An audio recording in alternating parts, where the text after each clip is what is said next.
the like conjuring dance to bring us live, right? This was the big push that brought us there. Yeah, That was yeah. definitely it. That was it. I was People at just home might thinking. not know, but streaming on the internet is a magical act, a ritual act. It is a ritual. It is a ritual. And every time I think I've got everything lined up, something goes wrong. That's true. It's true. You're like, oh, not enough newt legs. Fuck. This time it was,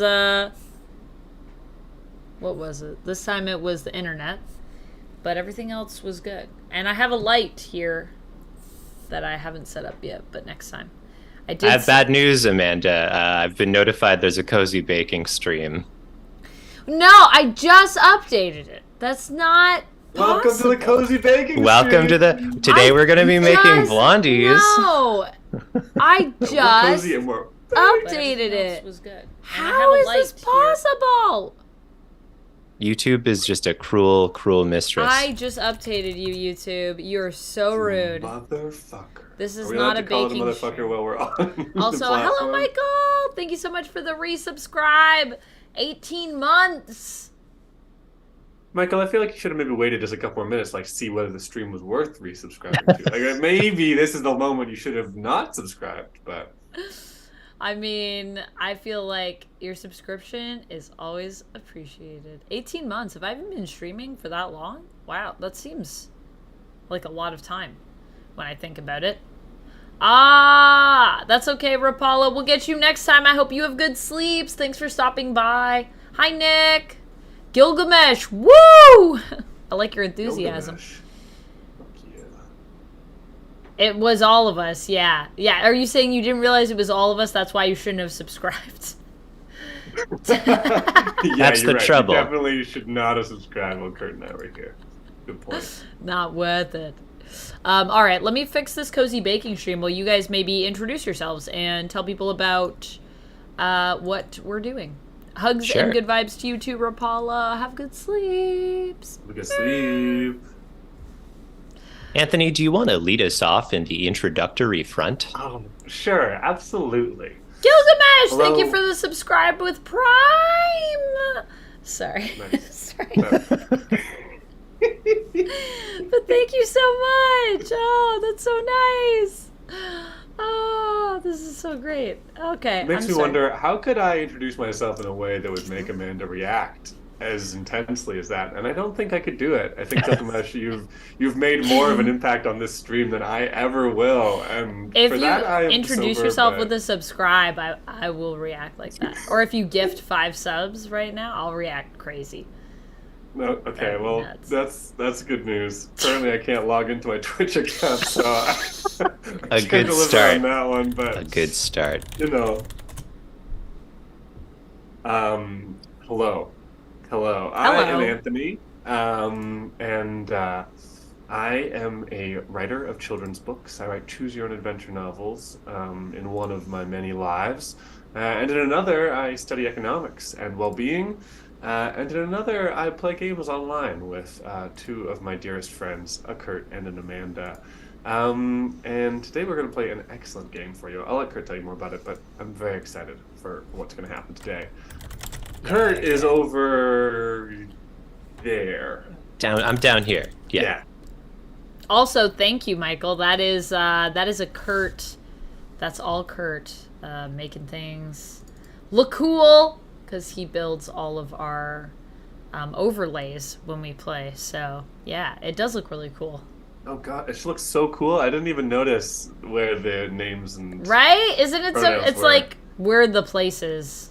oh, come to cool. us. I was Yeah. like, Michael, the names and the pronouns are always there. You're real slow on What are the you uptake, talking dude. about? I don't know Haven't what's you going noticed on, them but before? Thanks for appreciating it. You just figured it out, but no, you're right. This is cool. It's pretty cool. It's pretty cool. Also, is my chat coming up on the screen? Can you guys confirm this before Kurt introduces himself? Someone say something. Oh, yeah, there it is. Hello there. Hello there. Lynx, it's nice to see you. Okay, I'm gonna let Kurt say things now. I'm gonna be Sure. quiet. Oh, I updated my treat stream, Michael, to things that are open later. I thought I'd be on in time, but no. But Pro yes. move. Pro move.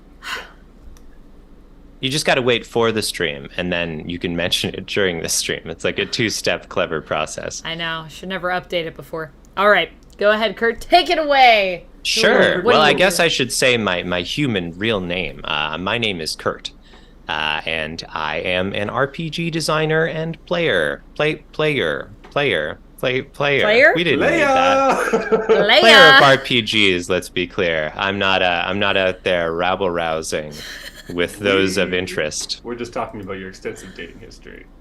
That is true. Pre-stream, we were exchanging dating tales, but anyway, I am so lucky to be joined by these two for a game today called Patchwork World. Now, here's the funny thing about our stream. We have been doing indie tabletop streaming for quite some time now. Like, we're not quite at a year, but we're getting close. Mm-hmm. And that's exciting. But what would blow many people's minds is that we have spent that full duration not playing a single Powered by the Apocalypse game. Powered by the Apocalypse is a famous system developed by Vincent D. Baker and Meg Baker. I'm not sure how that name is said. The power couple of gaming who have made a whole bunch of great games, including Apocalypse World, from which so many games have trickled down, as different as Avatar, The Last Airbender's giant RPG that just came around, to Blades in the Dark, to this game we're playing today, which is nothing like either of them. So, thank you, Michael, for the It's Raining Nugs. Oh, it's so sparkly. Ooh. Hallelujah. Thank you. I swear I changed that sound notification, but every time I change it, it comes back to the default one. It's like a cozy baking situation. Just always loops back around. I know. It doesn't matter how many times I try to set things up. It's always going to come back to, gotta fix that later, I guess. Why do I try to set things up, guys? Why don't I just let it be what it'll be? Good point. Hey, red-haired girl, who the heck are you? Me? Yeah, I'm Amanda. Get off the stream. It's me, Amanda. I stream. See, this is why. It says it's upcoming, but it Amanda. Unacceptable introduction. You could be any old Amanda. I'm Amanda, and today I'm going to be fixing things because apparently everything I set up just explodes. So what's the point of anything, you ask? That's a good question. There's no point to anything. And that's life. Wow. Join us for nihilism tonight as we go through a despondent period of technological breakdowns. I'm that nihilism stream that I tune into on Monday nights. I feel like I am a bit of a nihilist, but that being said, I am very optimistic about today's stream because I get to play with Kurt and Anthony, who are two of my favorite folks to chill with and definitely to play RPGs with. We always have a good time. So I'm very excited. No, do not worry, Michael. That vacation is not worn off. I am nihilistic in general, but I am not nihilistic in the sense that I'm loving my life. I'm very happy right now. There's many points to many things, and that point is to have a good time and be happy and make people smile. So that's what we're here to do today. You know me from Top 10 Nerd and other things. Maybe from acting, maybe from other RPG shows that I've done. But today, we're going to be playing Patchwork World, which sounds like a super awesome RPG that reminded me of Battle World from Marvel Comics, which is a world that the Beyonder creates and that later Doctor Doom creates when he becomes God Emperor Doom. So why don't you tell us about this fun thing? And I want to see if I'm right about this. Well, I certainly don't know because you're deep in the nerd zone on that one. But here's the pitch. Our story begins thusly. All the worlds ended together, heavens and hells, kingdoms and wastelands, and everything in between. As they broke apart, the Heartless Princess saved the bits she could, shoving them together and crowning the resultant Patchwork World with her Icy City to hold it all together. The parts she couldn't save, or the parts she passed on, orbit the closed-off world in a cacophony of satellites called the Straying Quarter. The Patchwork World asks, what do you do after everything you know is destroyed or changed? It asks if you'll fight to make sure it never happens again, or if you'll hasten more change, learn to adapt, and help others do the same. Folks, to sum it up, Patchwork World is in fact a very weird place in which we can more or less have any character concept you want. This game is technically setting and genre agnostic, but it plays very well with weird fantasy in the same vein of something like Adventure Time. Weird fantasy. I love Adventure Time. Very now exciting. we could play this weird silly or weird serious, but it's probably going to be weird. And knowing you two, I see no other real possibility coming out of this tonight. Hey, Amanda. Hey, Yeah. Kurt, don't listen for a second. Okay. Amanda. Yeah. What if we played this one super serious? What if we were like so not weird and we were like really like uncreative? Just really and uncreative. Just really Yeah. like Be mundane. like, I'm gonna play an accountant. I will play a real estate agent. I like My name this. is Sally, and I have Let's see insecurity. how mundane we can be with it and how like every day we could try to make it.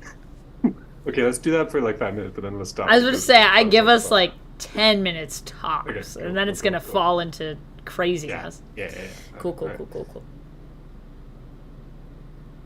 You really committed to that bit. Yeah, you did. Well, maybe you needed a little bit of time. We did. So we've made a decision. We are kicking you off the stream, and it's not anything about you. It's about us. We love you, but it's just not working out. So I wish you guys had done this before we started the stream. It would have been way less awkward. I could have made you an overlay that had 2 windows on it instead of 3. Oh my hey, gosh. could you get your cat in here and just sit them in the chair? That would be cute. It's gonna be good for the stream. Yeah. I could, but she's a little flighty. I don't know if she'll stick around. Oh my We'll gosh. save kicking me out for next time, and then Okay. we'll pick it Okay. up from there. Okay, yeah. Very that sounds well. I mean, fun. you'll That's pick it fine. up from there. I'll be gone because you kicked me out. The good news is Cozy Baking Stream is gone. The sad news is Cozy Baking Stream is gone. So for those of you that tuned in because you were excited about this Cozy Baking Stream, I'm sorry. Not tonight, but We're sorry. sorry about that. But I'm gonna bake later at some point. Not tonight, but Hey, I have some more you're not baking I gonna be have there, to do. but I will bake. I'll be there some point. Some point. Yeah. That's a good question. Dedrick said, and I hope I'm saying your name right. I'm sorry if I'm not. Is asking on YouTube, hey guys, don't want to take away from the game, but I'm new to RPGs. Any quick tips for starting? Yeah.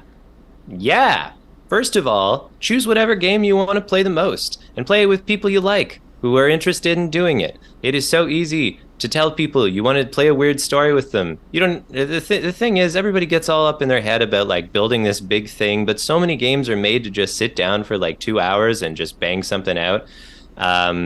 You can just grab any old cool little story game and go for it. I would recommend For the Queen. You slap down some cards on the table, it asks you leading questions, and you tell a cool old story. The thing is, you don't need to know anything. You don't even have to read the rules to start it. It just starts for you. You start drawing cards, boom, boom, bambo. Boom, Yeah. boom, bambo, as we like to say. I say it all the time. Reveals a choice. giant tattoo that says boom, boom, bambo. I was become gonna the say, new do you Bazing, have yeah. any recommendations for people that are like maybe super new as to like if you don't know about other games? Like let's say someone's just like, I heard about D&D, but there are other games, and like how do you find the right game?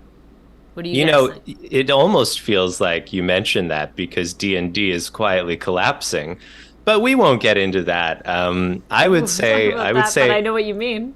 Mhm. There's a long line of interesting paths that you can follow. I would say For the Queen's a great place to start. I'm sorry, did you say Street Magic is a great place to start? If you want something a little bit more traditional, I've heard that a lot of people use Patchwork World to trick people that they're playing D&D, and then they pull out something very weird and cool instead. I Oh, was that's pretty cool. literally listening to a podcast, which I believe is sometimes hosted by the designer of this game, Aaron King, but I don't think Aaron was on the never mind. And apparently somebody on that podcast tricks people into playing non-D&D. So, there you go. There you go. There you have it. There's some advice. I'm going to put, For the Queen is Evil Hat, right? Believe so. Alex Roberts for the Queen. Thank you, by the way, Gilgamesh. There is Here We Used to Fly. That is a game that you can play. It's not technically available yet, but soon. That's soon. Also, it's super Kurt's fun. astroturfing campaign has gone a little bit off the rails. You know, he planted someone in the chat, but he didn't get the instructions quite right. They're promoting a game you can't buy yet. Oh, whoops. I will say, Rob, as someone who doesn't know how to read, I do have audiobook versions coming out of both Here We Used to Fly and there's one out for This Spells Trouble. So don't let your illiteracy get in the way of you enjoying a good night of games. Yes, I agree. Did we also thank Nick for the subscription? I don't know if that... Oh, yeah. Thank you, yeah. Nick. Did Nick I'm so sorry. Did I miss that? Nick gifted a subscribe. Oh my gosh, you did! Piano Man. Piano Man streams! That's so awesome. Thank you so much, Nick. I'm sorry I missed that. I got wrapped up in the fun of explaining, mostly listening to Kurt explain good ideas for RPGs to jump into. Thank you so much for the sub, though, Nick. If you ever want to derail our stream, please just ask me what games you should play, and it will be just ruined for the rest of the night. Ask Kurt how he feels about an RPG designer. That's a great way to derail it. Well, that's very fast. I just say I love them very much, and then we're going to continue. Them very much. I would like to marry them. Do you know if they're available? Playa. I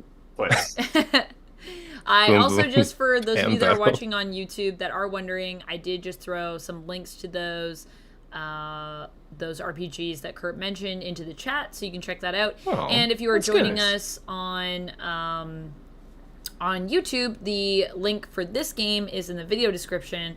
And if you're joining us on Twitch, I'm going to put it here for you guys. So that is what we were playing today, if you guys want to check it out.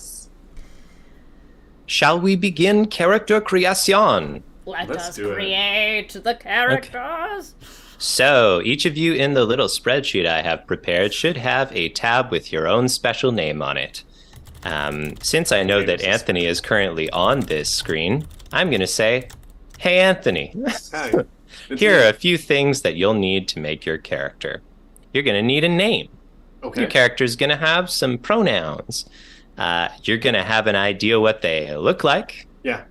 And then you're also going to pick two things that are visible about them that might affect their life in a tangible way. Okay. I'm just walking you real quick through it. These are called personal tags, a visible thing about them, like inhumanly tall, for example, or smells like pine cones all the time. Insult to me. Oh, yes. That was from the book, believe it or not. Okay. Yeah. Also, Anthony thank you, is a very Dedrick, for tall the person. sub. He is a very tall person, can confirm. Nice. Over on YouTube. Also, if you guys are watching on YouTube and you feel like subscribing, that is a thing you can do over there, and it's free to do on YouTube. So, yeah. Don't forget to turn on that bell so you don't miss a video or whatever people say on YouTube. We say something like that. I say that like I don't know what people say, like I don't YouTube. Aren't you a YouTube host? What's happening? Don't they on the YouTube they say something like that? I've heard things like that. Oh my gosh. You know what the most fun thing we could do to start your characters? Probably just picking two of the absolutely buck wild moves that you will start with. This game comes with a huge list of absolutely bonkers things that you can do. That's just a weird power you have. I would recommend not looking too far into it. On the very last 2 pages of the game, there's a full list of all moves. Not the game, of the play materials. I did not give you the game. I gave you the play materials. Because you don't need... There's still so much play materials. I know. Go to the very end. There's a big list of weird stuff. See if one catches your eye. Tell me what it is. Don't think too much about it. Wait. They're all going to be weird and fun. 2 pages of weird stuff? At the very end of the play materials. Oh, this other page you didn't... Wait. Have we seen all of these? I don't know what that question means. Well, you sent us some, Kurt, but you did not send us this full list. Is that true? Let me just give you the skills? linky poo, just in case. Whoa. Did we find the PDF? Is that what happened over there? No, I have the We love PDF, but PDFs. you didn't send us all of these. You sent us most of these. Oh, right. You're In right. That's advance. true. That tiny list from the Facebook was just to titillate your interest. Should I show you guys? I should probably show you guys this. Also, thank you, Subject Chub, for following. Thanks for the follow. I'm gonna show you. I've got my Can first I one. do this? Anthony, I would love for you to tell us your first one. What's this gonna be? It feels so cliche for who I am as a person and the stories I like to tell, but one of the moves is called God Inside, and the caption is an illegal deity has taken up residence in your body. And man, is that ever my fucking shit. Great. So this is going to be one of Anthony's moves. Now, as we go through this, I will tell you moves are the core of this game. This game says, fuck stats, we don't want them. This game says, we don't care about classes either. All we care about is that you have a bunch of moves that everyone can do, and then 2 moves that you can do, you special little baby angel. Hey. And Anthony has chosen one called God Inside. That means that they're going to be able to do some funky stuff. What stuff? Well, we'll see when it comes up. I'm going to paste this in your part of the spreadsheet just for your convenience Hey, thank you so much. as a big old screen cap. Boop. So now we know one thing about Anthony's character. It's really hard, folks, not to choose the weirdest ones you can. Like there's Do some it. I would really like weird ones. expeditious drapery, please. Okay. What's that one? I can summon curtains whenever needed, and even when they're not needed, I can That also is summon. also so you, Amanda. Yes, right? I That's love the kind it. of thing that you would just say out of your brain. And be like, Amanda, what's your character? And with no prompting, you'd be like, I can summon curtains! Amanda, making curtains is like breathing for you. When you see an uncurtained window, you can choose to curtain it. When you use any move, you can choose to create a curtain anywhere you can see as part of the move. Describe the curtain, and then there will be questions that you will answer. So we're just going to pasty this on your part of the sheet. Wow, there's so many good ones. I'm afraid that's both the greatest strength and the greatest tragedy of this game. You cannot have all the moves. I like move 66 is choose a move from another game, which is great. It's just completely open-ended. Just get one in here. It's like if a Just get card one game in was here. like, Bring it just in. Grab a card from any game, put it in your deck. They're Oh, okay. so weird. Okay. Oh. I only wish I didn't have a god inside me, so instead I could have the spirit of a duck inside me. Duck What? soul is one There's of the room moves. for everybody. So what I is a could have big two- suit I could also have a duck. exactly? Also, thank you, Punk Man, for the follow. Appreciate it. What was the question, Amanda? What's a big suit? It says big suit, and it says big suit. It says misproportioned outfit for exploring the places between places. So does Well, that if I mean- had to guess, Amanda, I would say it's probably a big old suit. and I can use it to travel in between places. This one says you've created, found, stolen, choose one, a suit that allows you to navigate the spaces between the Patchwork World and the Pocket Realms, hiding in its seams. You get a little bit of armor, apparently, and you get to Okay. go to those places. Great. What's it made of? I don't know. Wood, metal, stone, energy, biological, crystalline, curtains. If you want to be a person who's got one very specific thing. I really love curtains. Okay, well, so that's an option. I don't know. Sure is. I also, what were the ones that I said that I liked before? There's also parallel universe architecture, which allows you to swap in buildings from other timelines. I do like unlicensed reality patch, because the description for it is, you wouldn't download a reality, would you? That one is Pretty cool. as bonkers as it sounds. Like, I can't even read it out loud on stream or it would take too long. All that matters is that it happens and then some other things happen. Great. It's I'm gonna go with that one, I think. Although the big Okay. suit is very tempting because it could fit with my whole curtain thing. But curtains can exist anywhere at any time because that's my thing. So I don't need to wear a big suit made of curtains. I could still do that in the game, I assume, actually. I could be wearing a big suit made of curtains. It just doesn't take me to pocket dimensions. That's true. That's universal. I'm going to paste the enormous amount of options that Unlicensed Reality Patch gives you straight into your part of the sheet, Amanda. So, lucky you. Here it comes. You don't have to read it all. But I can. But you can. Whoa. And Anthony, do you have any ideas what your second move might be? I've got some ideas. Oh I just want to share one thing with those who are watching. There's two moves called B Resonance, and the second one I scrolled across is B Resonance 2, and it says you are B royalty, and I was like, oh yeah, fuck yeah, that's sick. I want to be like a bee queen. And then I scrolled up to B Resonance 1, and it's you are made of bees. Which is, you're made of bees? That's pretty yeah, unstoppable. I'm pretty sure that's what it was, which is just hilarious. You are bee royalty. So what happens if one of us is B Resonance 1 and the other one's B Resonance 2? Does the other one like have to like their whole being like worships royalty or tries to like usurp it and be like, I don't believe in the monarchy? I don't know. If maybe I didn't tell you what kind of game this is. You're the ones who are going to be telling me that answer. I'm not in charge of this world. And that's probably not a surprise. When's the last time I brought a GM'd game onto this stream? I feel like we've only done one before. Yeah? So it makes me feel weird. We've only done one that was in person, I think. Oh, Dread. Yeah, Dread very recently. was a GM'd game. I feel weird about you being a GM. It feels unfair. To you, not to me. To you. Oh, I thought you were like, I want my power back. I want to be in control. Hi, Sai. I do know what my next one's going to be. I think I am going to choose the move Become Cats. I was hoping someone would become cats. Yeah. Well, you kind of have that's to. a nice succinct one.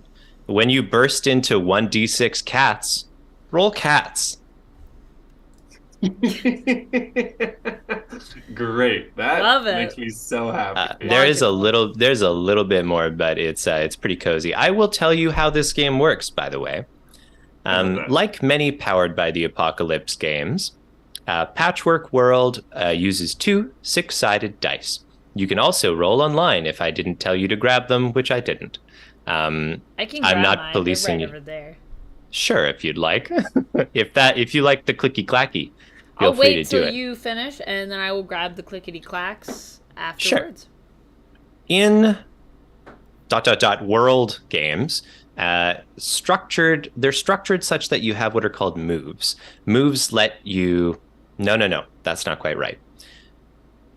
Throughout the story, things will happen that will trigger a move. The story happens, and at some point along the way, you might be like, hold the phone, I seem to have triggered a specific instance, which causes this thing to happen. It's like you're humming along with your story, telling you things that happen, and then you trip over a little tripwire that sets off a funky little contraption, a ritual in which we'll roll some dice, and things will happen to you. It's a 2 dice roll, 2 6-sided dice, and as a general rule, if you roll 6 or lower, it's bad.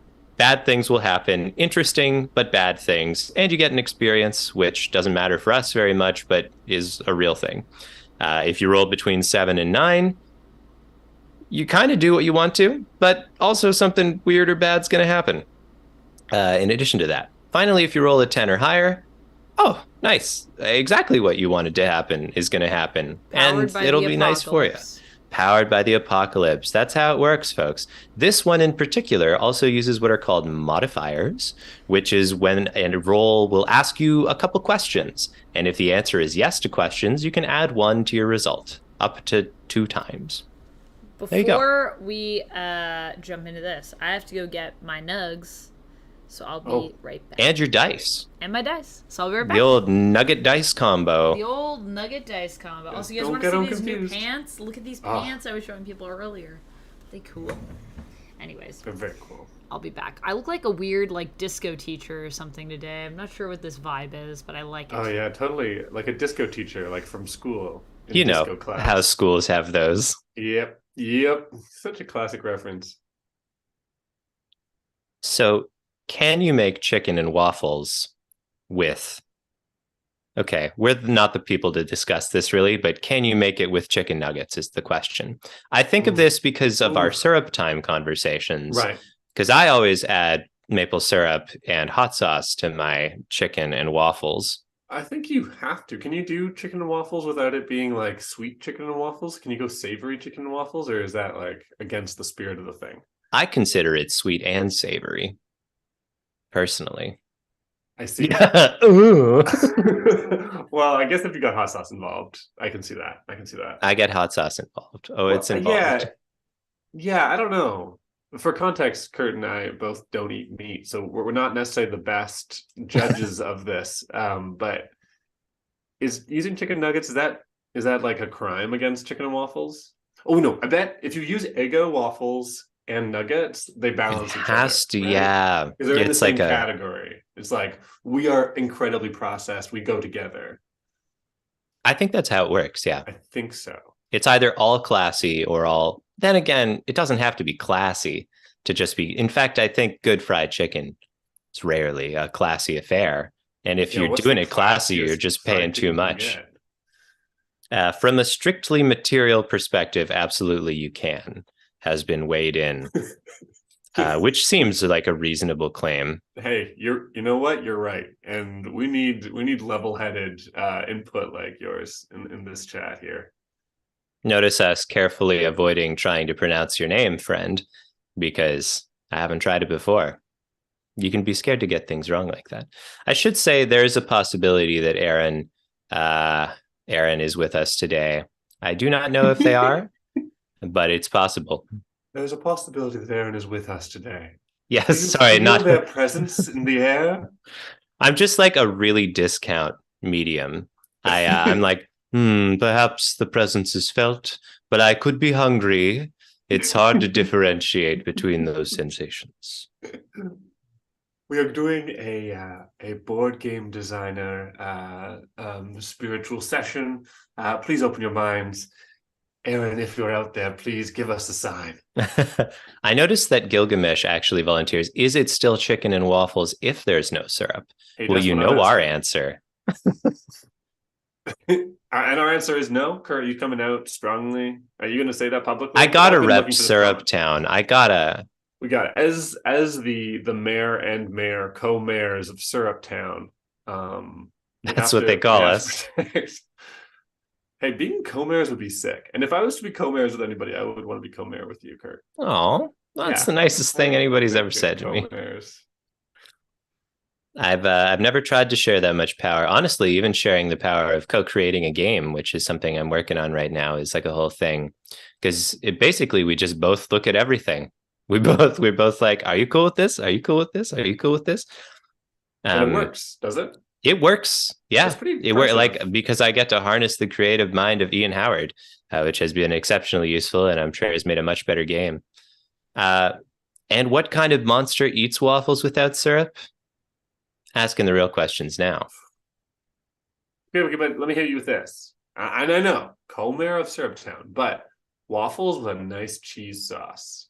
What do you think? Can you get behind it? I'm going to walk a step back and say that while a nice cheese sauce isn't part of my experience, my Norwegian grandmother, Farmore, would always make these like fluffy waffles, and we wouldn't want anything on them but butter. Syrup, set it aside. Just butter. That's a good waffle, right? It was so good. In fact, her waffles were so good that they were mentioned at her funeral. It was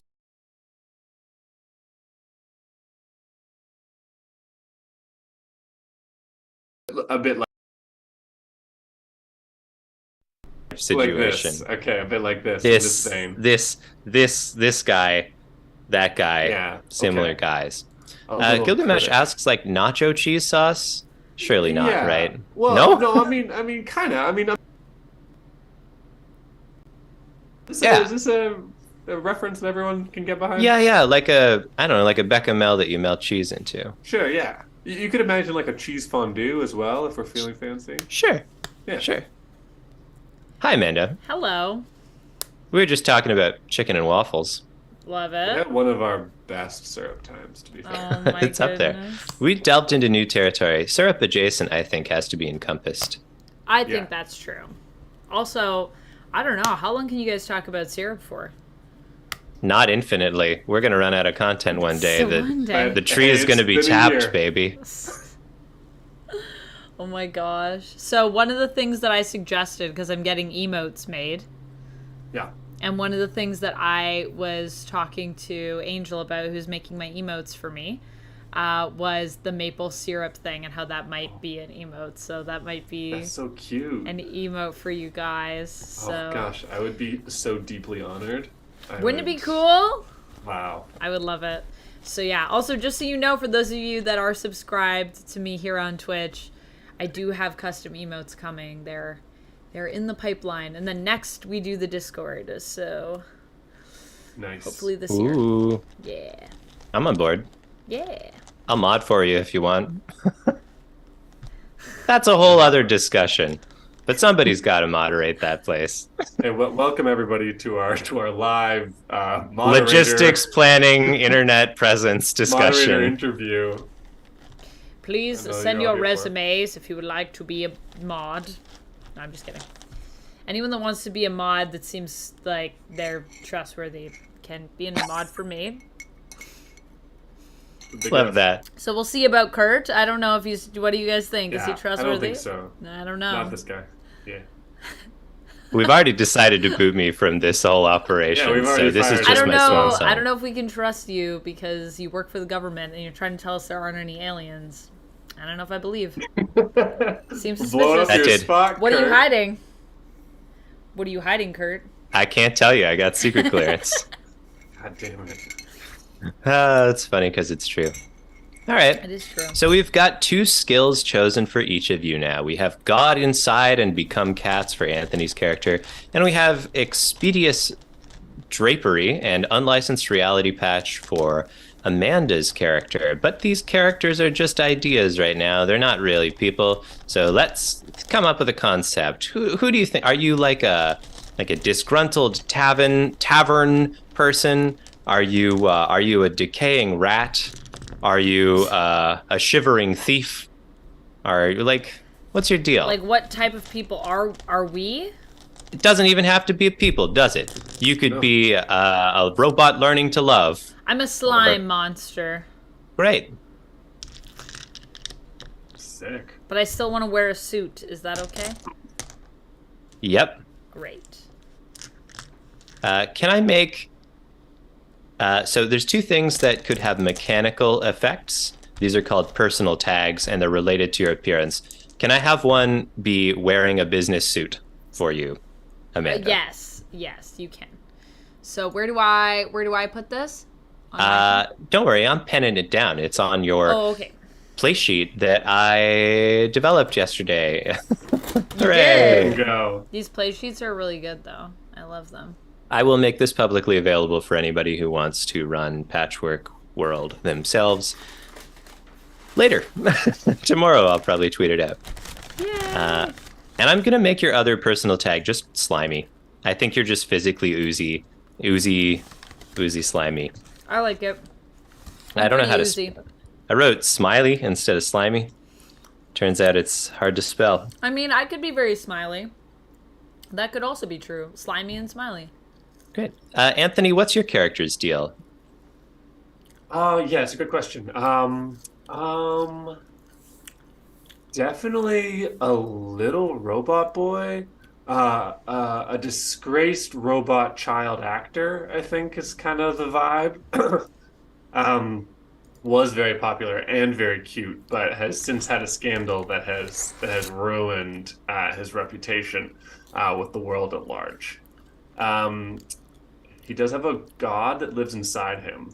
And I Sure. was really piqued my interest the idea of an illegal god, and I was thinking like, what kind of gods are illegal, you know?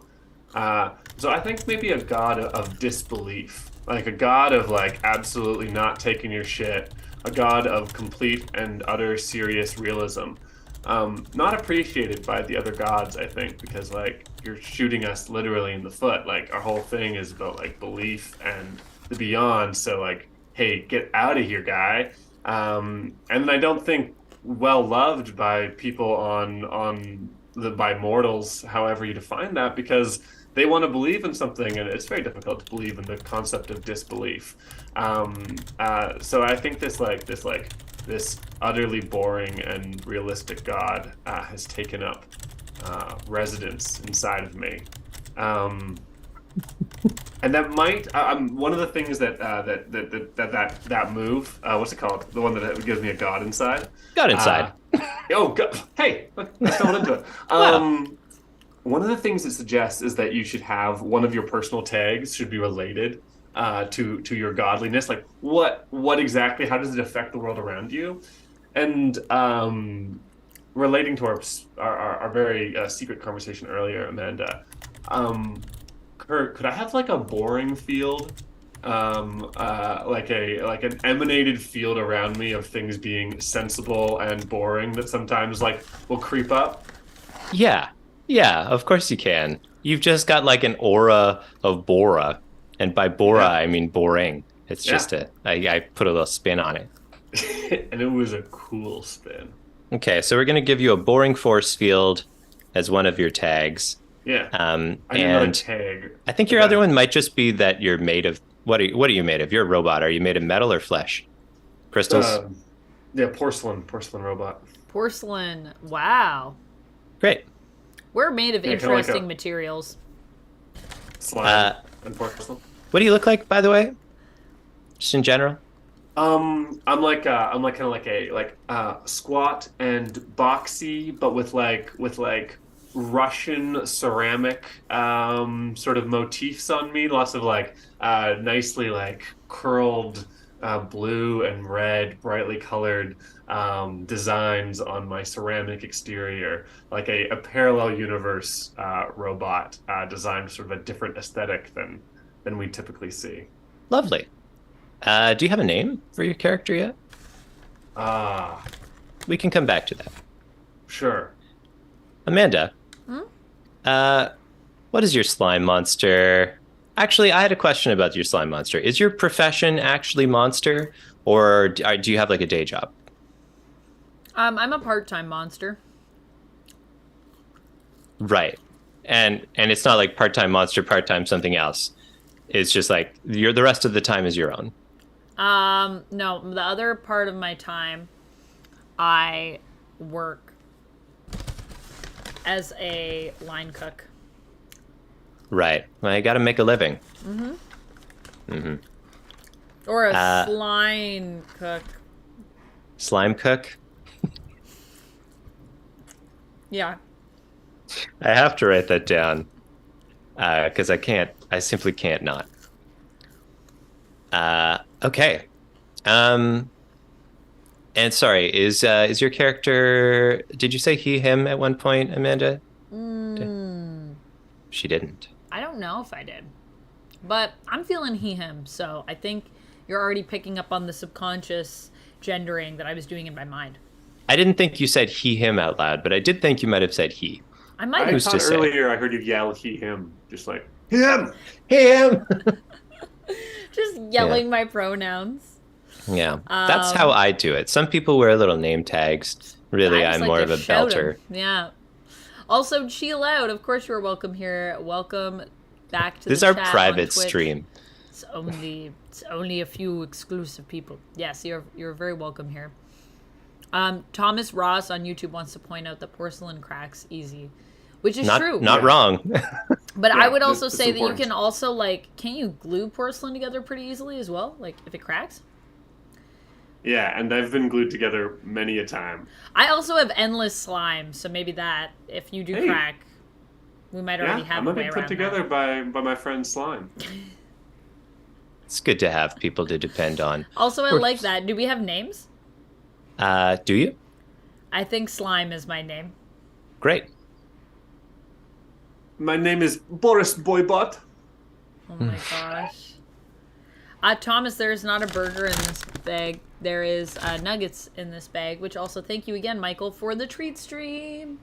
If you guys ever want to get me snacks while I am streaming, I have a treat stream, and you can send snacks, and I will consume them. What will you do, Amanda, if multiple people start liking getting you snacks? Then you'll be overflowed. There's a 2-hour cooldown, I think. Thank goodness.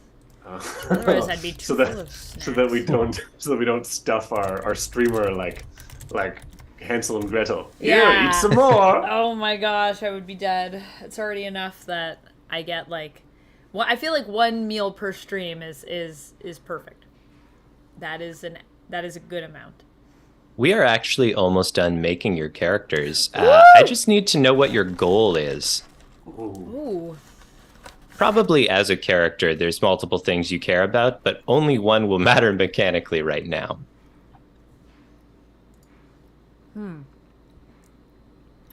And somehow this is the hard question, not. Whoa.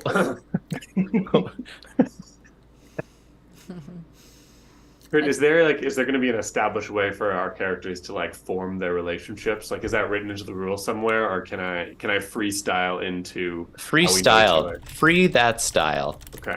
One of the great lessons I've learned from role-playing games of all sorts is that relationships matter more than anything else, and so do not skimp on the relationship when making characters. This is the most fun thing.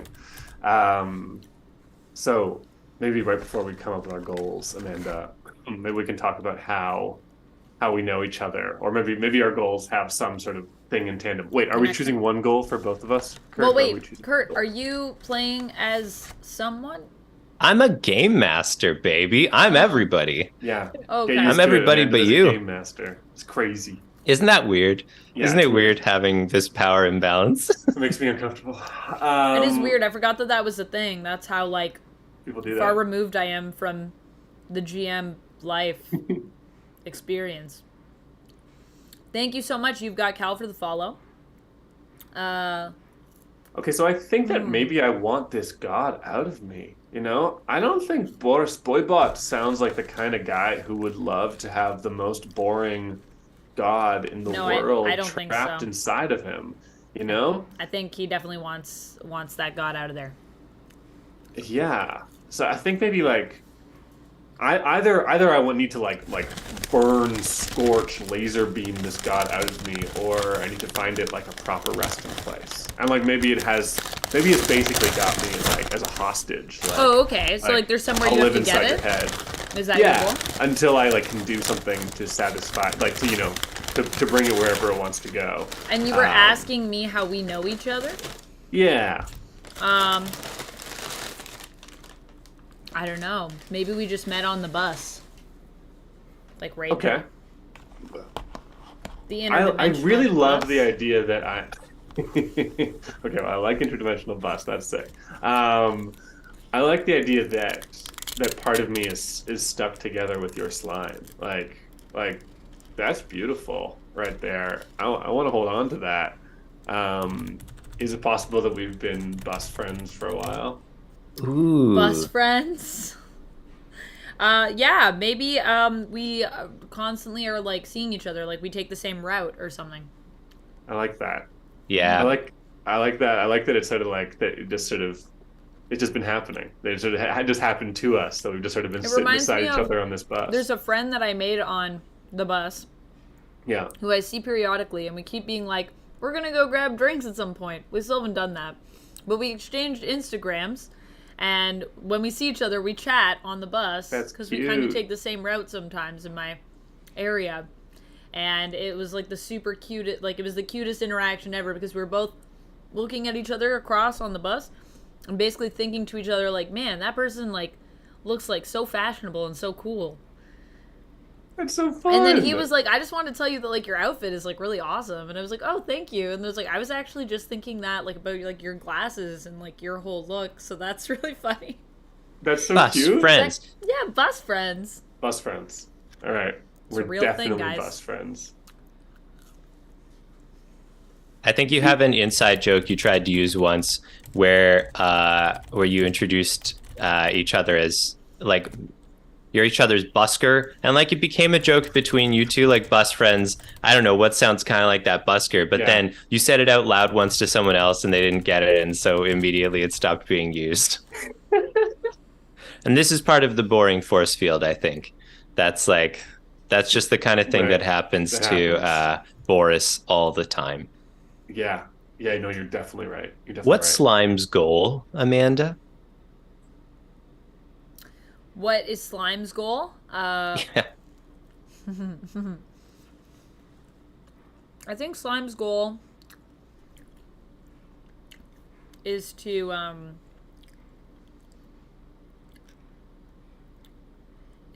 work up the courage to ask Boris if they want to be their roommate, because Slime just lost their roommate and they can't pay rent by themselves because they're working 2 jobs. It's hard out here for a slime monster.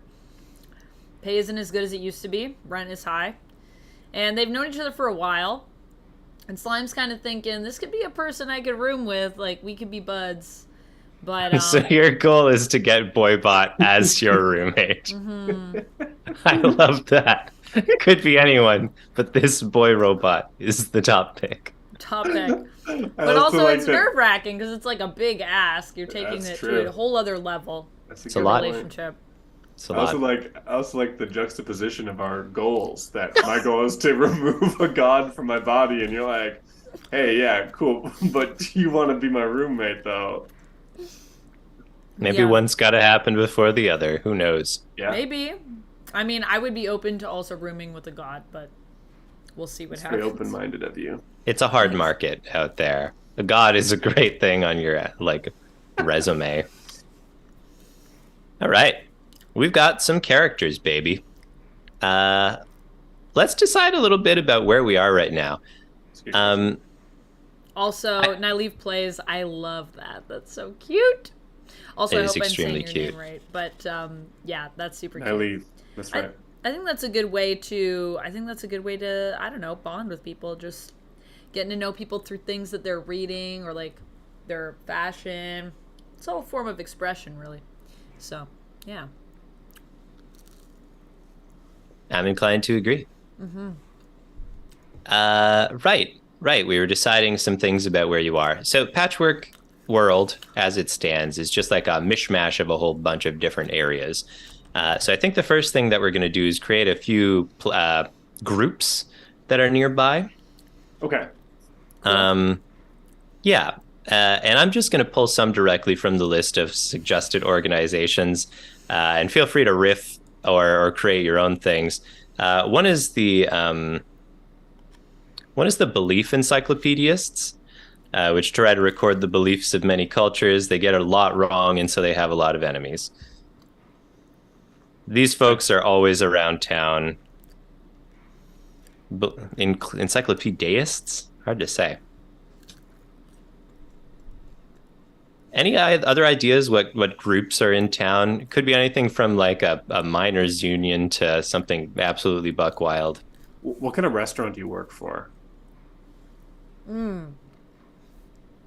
A fast food restaurant. It's fast food. Mm-hmm. Could we? I like the idea of like a cult of this fast food restaurant. Either people who like adore it, or I don't know, the shadowy organization that runs this this massive fast food conglomerate.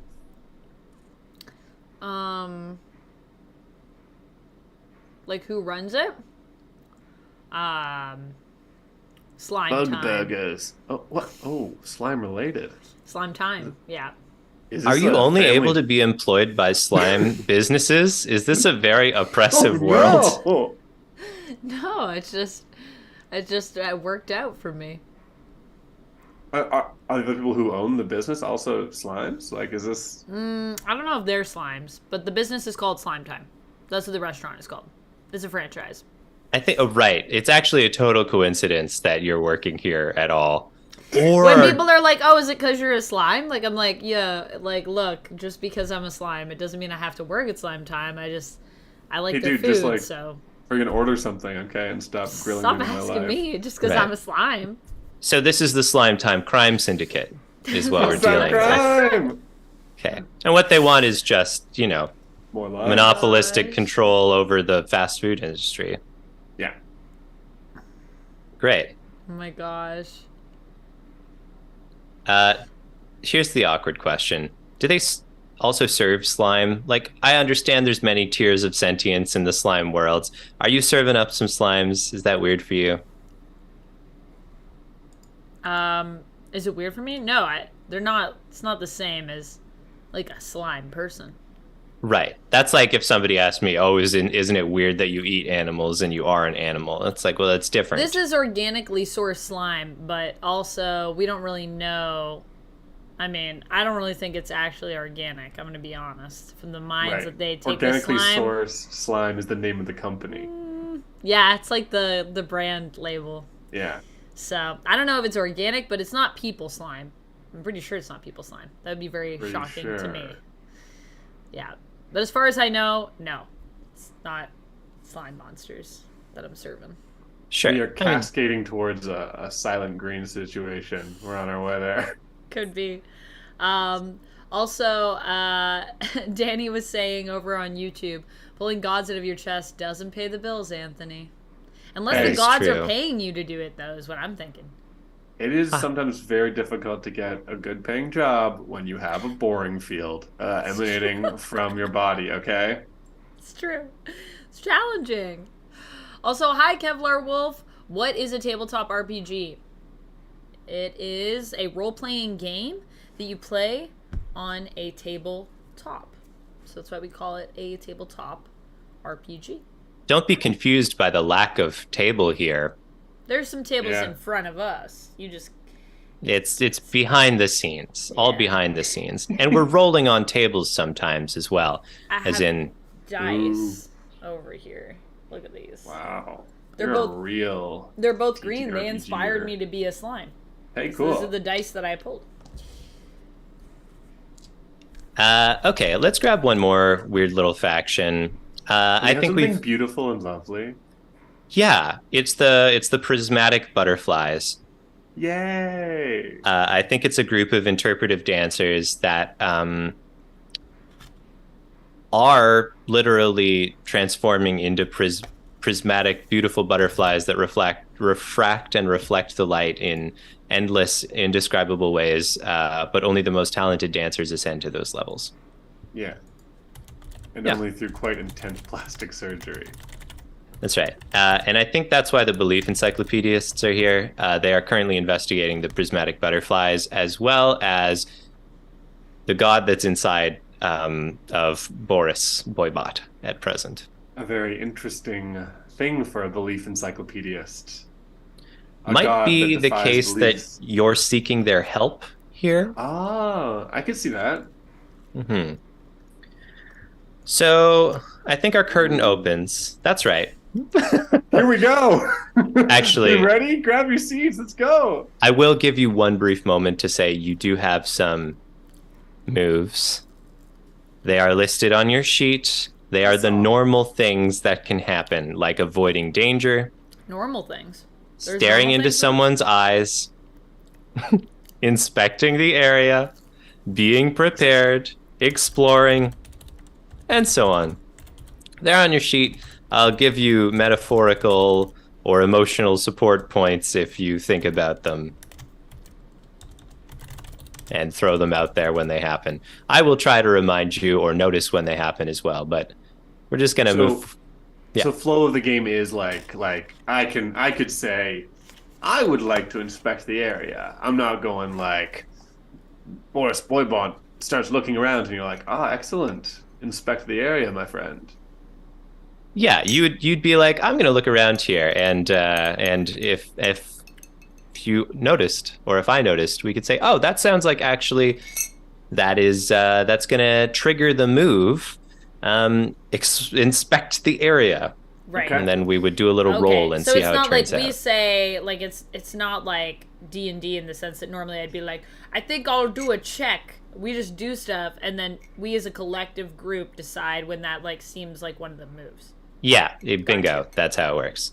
It's called fiction-first gameplay, I think, and it's a theory that I believe was originally put forward in Apocalypse World and has just sort of tumbled forward from there. It's Seems so much more powerful for, like, storytelling, I think. For, like, moving a story forward. Speaking of which, are you ready? I'm so ready. Let's do it. Let's open Kevlar needs to know what a role-playing game is, so let's go. Yeah, let's show. So you're on the bus. Yes. And it is, in fact, it's one of the classic days around these parts in which it is raining hats. This is something... Hats. Yeah. Okay. Yeah, hats. Hats of... And I know you're picturing all the same hats, just like one nice fez that just keeps falling from the sky in different places, but there's actually a bunch of them. And that makes for a bit of a bumpy ride. Yeah. What are you two up to? Is this standard for you? Yeah, I think standard trip to work, I think. We always meet up on the bus buddies, buskers. Yeah. What is do you chat on this bus? Are you back and forth? Yeah, but because of the boring field, our chats are always like fairly low-key small talk, I think, that like kind of never really like Deep. Gets anywhere, you know? Yeah. Very surface level. I like your shoes. Oh, thanks. These they match my suit, so that's kind of what I'm doing today. I figured I'd have a matching outfit. Oh. Yeah. I'm on the slime monster beat tonight. Pardon? You wear that suit every day. Yeah, I do, but I finally got these shoes that match it, and I just felt like, you know what? Today's the day. I'm gonna bust them out. I'm just monstering around today, so I'm pretty excited about it. What does that mean? Monstering around? Well, I don't know if I told you this before, but I'm like a part-time slime monster. I'd like to be full-time, but it's hard right now. Wait, I thought you were. Are you not? Sorry, I'm not up to date with these things, but you look like slime monster to me. Oh, thank you. That's so nice. Yeah, like sometimes I'm a slime monster, but the other times, I just work at Slime Time, grilling slime, so it's not really, like, but thank you, yeah. I like to think of myself as a slime monster all the time. I think right at this moment, a very large, okay, you two always sit, you've got the same setup, right? It's a 3 across, you sit on one side, the other one of you sits on the other side, and you leave the middle blank, kind of urinal rules out here. But I think today, the bus is not full, but a very large dancer halfway into butterfly transformation. So there's one big old wing out the side of her shoulder. Very large dancer sits right in between.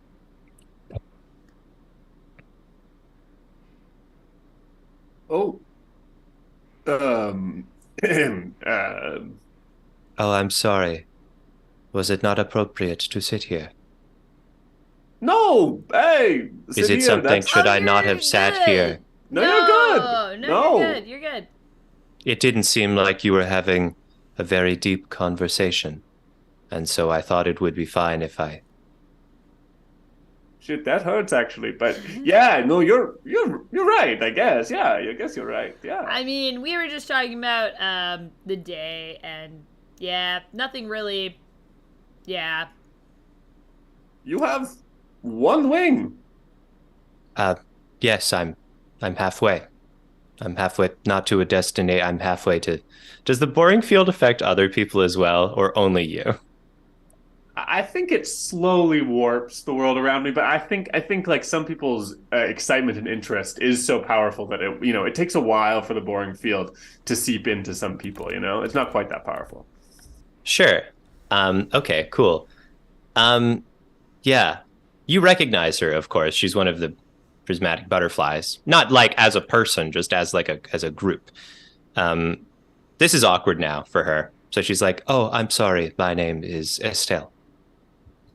Estelle, nice to meet you. I am Boris Boybot. And Boris like holds that moment just to see if maybe Estelle recognizes him. It's a long pause. It's a long pause. And I think you've just triggered the move. Stare into eyes not your own. When you look into someone's eyes to discern their feelings, roll with the questions. Have you made yourself vulnerable? Question for you. I mean, I have, but I don't know if anybody else knows. I definitely feel vulnerable. He's hoping. He's dared to hope here. Okay, we're gonna give you a +1 to your roll. Do you know something important about this person? No, you don't. I don't think you do. I don't think I do. Okay, can you roll for me? It's 2d6. 2d6s, 6-sided dice, Kevlar. Yes. So I've rolled a 7 and I get a +1 because of being open and vulnerable. That is right. So I've gotten an 8, which is in the 7 to 9 range, which is like a modest success. Is that right? Yeah. It's like you're gonna get something out of it. So you're gonna get to ask 2 questions, and learn like the truth. These are questions that you could either canonically ask this person, or questions you could ask me as a game master, and I'll tell you what the answer is with relation to this person. Actually, there's a resource in this game called stress. Would you like to ask 1 question or 2? Yeah, I'll ask 2 and take 1 stress. Great. Something will happen when Anthony gets 6 stress. Don't worry about it. It won't be that bad. I'll get really stressed out, like in my real life. I'm nervous now. Can I ask questions that are not on this list, Kurt? If you, as game master extraordinaire, will allow Sure, me? why not? We're at the wheel here, baby. I mean, first question: do they recognize me at all? Is there even like a faintest glimmer of recognizing Boris Boybot, child actor extraordinaire? Once, she saw a commercial you were in. Okay. But it was an artful commercial. You've done a lot of ads because as things got bad for you, you needed to sell out. Yeah. Pre-bus, post-career. Yeah. And I think, like, it's a totally legitimate way of living, obviously, but some you're more proud of than others. This one was something that you felt like, yeah, I stand behind that product, and I also like the message. It was for a nonprofit, we'll say. Oh, that's nice. Yeah. So yeah, maybe she saw that ad, and you've got quite a striking pattern, so maybe she'd remember you. Okay, so there's like the faintest glimmer, maybe. Yeah. Yeah. You get another question. Does she seem like the kind of butterfly that might show me how to become one? Whoa. They all will, actually. Oh. Every single one of this dancers troupe joined because someone showed them how beautiful dance could be as a medium. So the only thing standing in my way is just my own timidness. The door's open, but Boris just isn't sure he wants to go through yet. Right. Now I have to ask you a question in return, since that's how you rolled. What do you intend to do? What do I intend to do? What do you intend to do? Twofold. One, I intend to be loved and feel like I still matter somehow in this world. And 2, I intend to ask how to be a butterfly. Okay. Do you get to do that before Slime interjects? I'm thinking no. What do you say, Amanda? No, I don't think so. Yeah. So there's this long gaze, this pause, and the porcelain, beautifully sculpted, crystalline face. One wing, I think the wing is wrapped like it's kind of behind you in an awkward way. Okay. Yeah. But that's not, it doesn't lead to anything because there goes Slime with. So like, can you fly with like one wing, or how does that work? And the moment is shattered like so much porcelain. I think Estelle turns to you, which like like sideswipes Boris with the one wing. No. Well, with with the wires, we all fly in our performances. Have you never been to the ballet? The what? The ballet? Oh, the ballet. The Is ballet, that like yes. bowling? It is like bowling animations that play after a beautiful strike. It is like the stunning performance given by the 3D animation. But it is not because you got a strike. It is because you paid the price of admission. Oh. So, where do you get the balls from? I am sorry about my friend. They're not very cultured, but I love those bowling animations. Oh. I think the bus stops. The bus stops and it kind of like jostles everybody. The bus driver turns back over his shoulder and he's like, we got another one of those rifts, folks. Oh, no. Slime, you're going to be late for work. That's okay. Maybe I should just get off here anyways. I don't know if this is my kind of day for slime monstering. Hey, whoa, don't get off the bus. If you get off the bus, you could fall right in. Don't get off the bus, Slime. There's like this kind of, it's almost like the world is made of fabric and it's just like, just pulling a little bit of, like there's just a little unraveling that's happening. I think that Slime sees the fabric and decides to close it like a curtain. Oh, yep. See, it's funny because that sounds like you've triggered the move Expeditious Drapery. I may have. Yeah, it does sound like that. Okay. Is the curtain... Describe the curtain for me, if you would. The curtain that spreads across this rift. It is kind of wiggly and a little bit fuzzy, like kind of like static.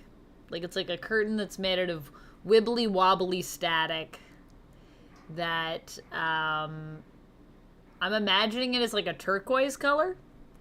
And it's very thin. It's like maybe kind of silky and it like kind of shimmers. So the first question, yeah, it's great because the first question is the curtain description novel and exciting? I'm going to say, yeah, that's an exciting curtain. All right. I can see this staticky curtain stretching across our rift. The second question is, would you benefit from hiding something here? Yes, I think so. What would Slime want to hide here? My hurt feelings. Oh. Right. Are you going to put those in there? In the curtain? In the rift? Are you gonna slip them in while you stretch your curtain across? Yeah, I think I'm gonna slip those in. Great. Great. So I'm gonna need you to give a roll, and you're gonna get a +2 to this roll. Okay, so I roll my 2d6. Yep. Okay. And tell me the total. The total. Ooh, that's not bad. I got an 8, so +2, so that would be a 10. That's a full success, baby. That's So this pretty good. curtain is permanent, is what we've learned. You've made a permanent curtain, and you will also get to choose one. Either someone is blinded or their movement is stymied, someone is impressed with your decor, or the temperature in the immediate area drops by 10 degrees. I think someone is impressed by my decor. Oh, Right. yeah, Who is yeah. that? Perhaps Estelle. Maybe. I was gonna say I think the bus driver is impressed by my decor. Yeah, for sure. The bus driver's like, "Holy shit, kid. That's an incredible curtain. Can you always do this?" Yeah, it's kind of a thing I've been able to do ever since I was a little slime. Is that you just start little and get bigger? You're not like a child, you're just a little slime? Is that an expression? Nope. So you were just like this, always with the suit? Did you always have the suit? Yeah, the suit grows with you. But the The bus driver takes off his sunglasses, rubs his eyes for a second. He's like, "I'll be damned." This is the thing today he's gonna go home and he's gonna tell his husband, he's gonna be like, "You won't believe they grow with the slime." I mean, not all slimes wear a suit, but I've always worn a suit. I didn't ask that. Yeah, it grows with you. Yeah, yeah. Yeah, okay. Have you ever All seen right. a slime with a hat? I mean, it's raining hats right now. That wouldn't be difficult for us, would it? I mean, you should see how small they are when they're little slimes. Those can be some pretty tiny hats.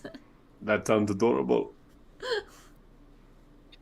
Estelle's been pretty quiet this whole time, worrying about getting to the ballet on time. I'm going to keep saying it the same way Amanda says emote. Like the first Emote. syllable is really important.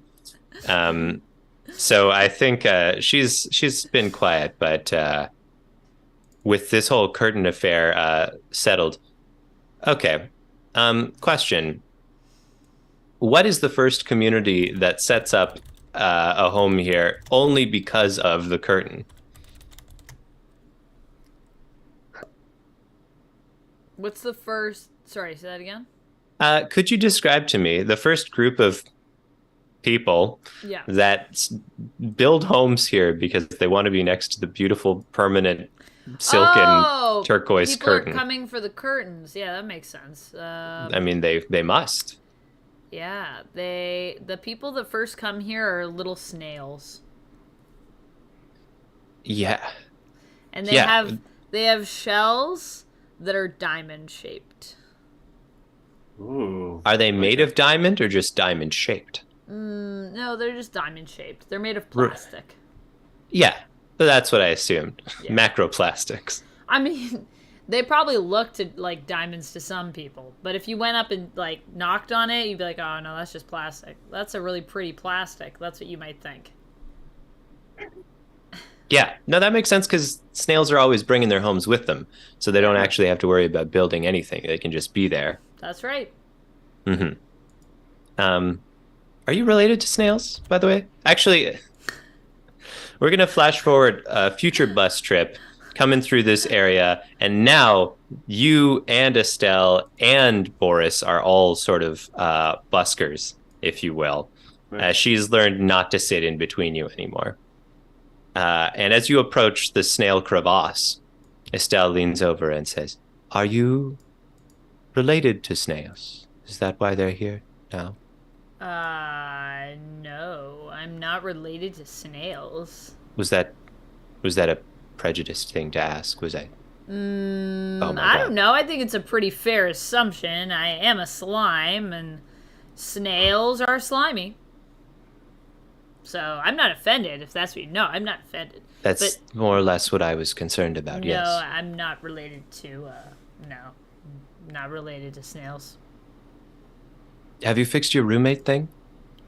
It's been like 2 weeks. I'm still working on it. And there's this canonical awkward moment where neither of you want to talk about it because Slime's never asked. And it's weird that Slime hasn't asked. even though you know slime kind of wants it to happen. Did you put up an ad or anything?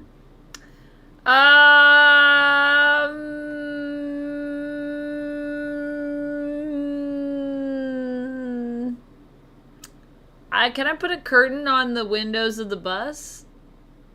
So we You can not put curtains see... anywhere. Yeah, curtains over where we'd see the snails. Let's cover that up.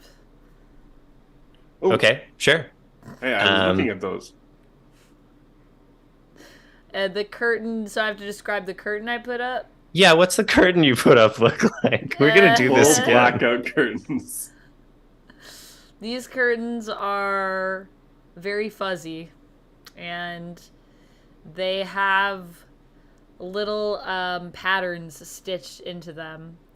They're made out of a knit fabric that's furry with little patterns, and the patterns, on one of them it's a treasure map, and on another one it's like a bunch of little cups of teas mixed with pillows. Is the treasure map a real treasure map, or is it just like the factory prints? Like it's a cute piratey themed pattern? No, it's a real treasure map. Gotcha. Gotcha. Okay. You can roll with +2. That's fine. We've got a pretty evocative curtain here. This is the Curtain RPG, folks. I don't know if you're familiar with how this works. Oh no. What'd you roll? A 3. It's not very good. Okay. +2, so 5. But still not very good for Apocalypse. Yeah, pretty bad. Pretty bad. On a 6 or less, maybe it's curtains for you. But we're not going to kill you. That seems unnecessary. We are going to mark one on your hex track. Oh no, my hex track. Hex gets marked when you are exposed to magical forces or trying to harness them, and if it gets filled, something weird happens. Oh boy. Amanda has six there, so I think actually we'll mark 2 of them because it's a one shot. So you try to make the curtain, but it's so like you're trying to escape an awkward moment by literally covering it up. It's a little too obvious. And it's on a moving bus. So, like, is the curtain just going to hang in the air outside the bus? Is it going to be inside the bus? I thought it was inside the bus. That's what I was imagining. Right. And that makes sense. But I think maybe the philosophical positioning of the curtain trips you up. Because last time it was outside. This time it's inside. And sure. Yeah. What happens to a slime when a slime is negatively affected by magical mishaps? What happens to a slime when it's... yeah, that's a good question. Does it shoot off a baby slime? Like, I think the slime just kind of shrinks. It loses some slime mass. Estelle immediately is like, "Oh, you got younger.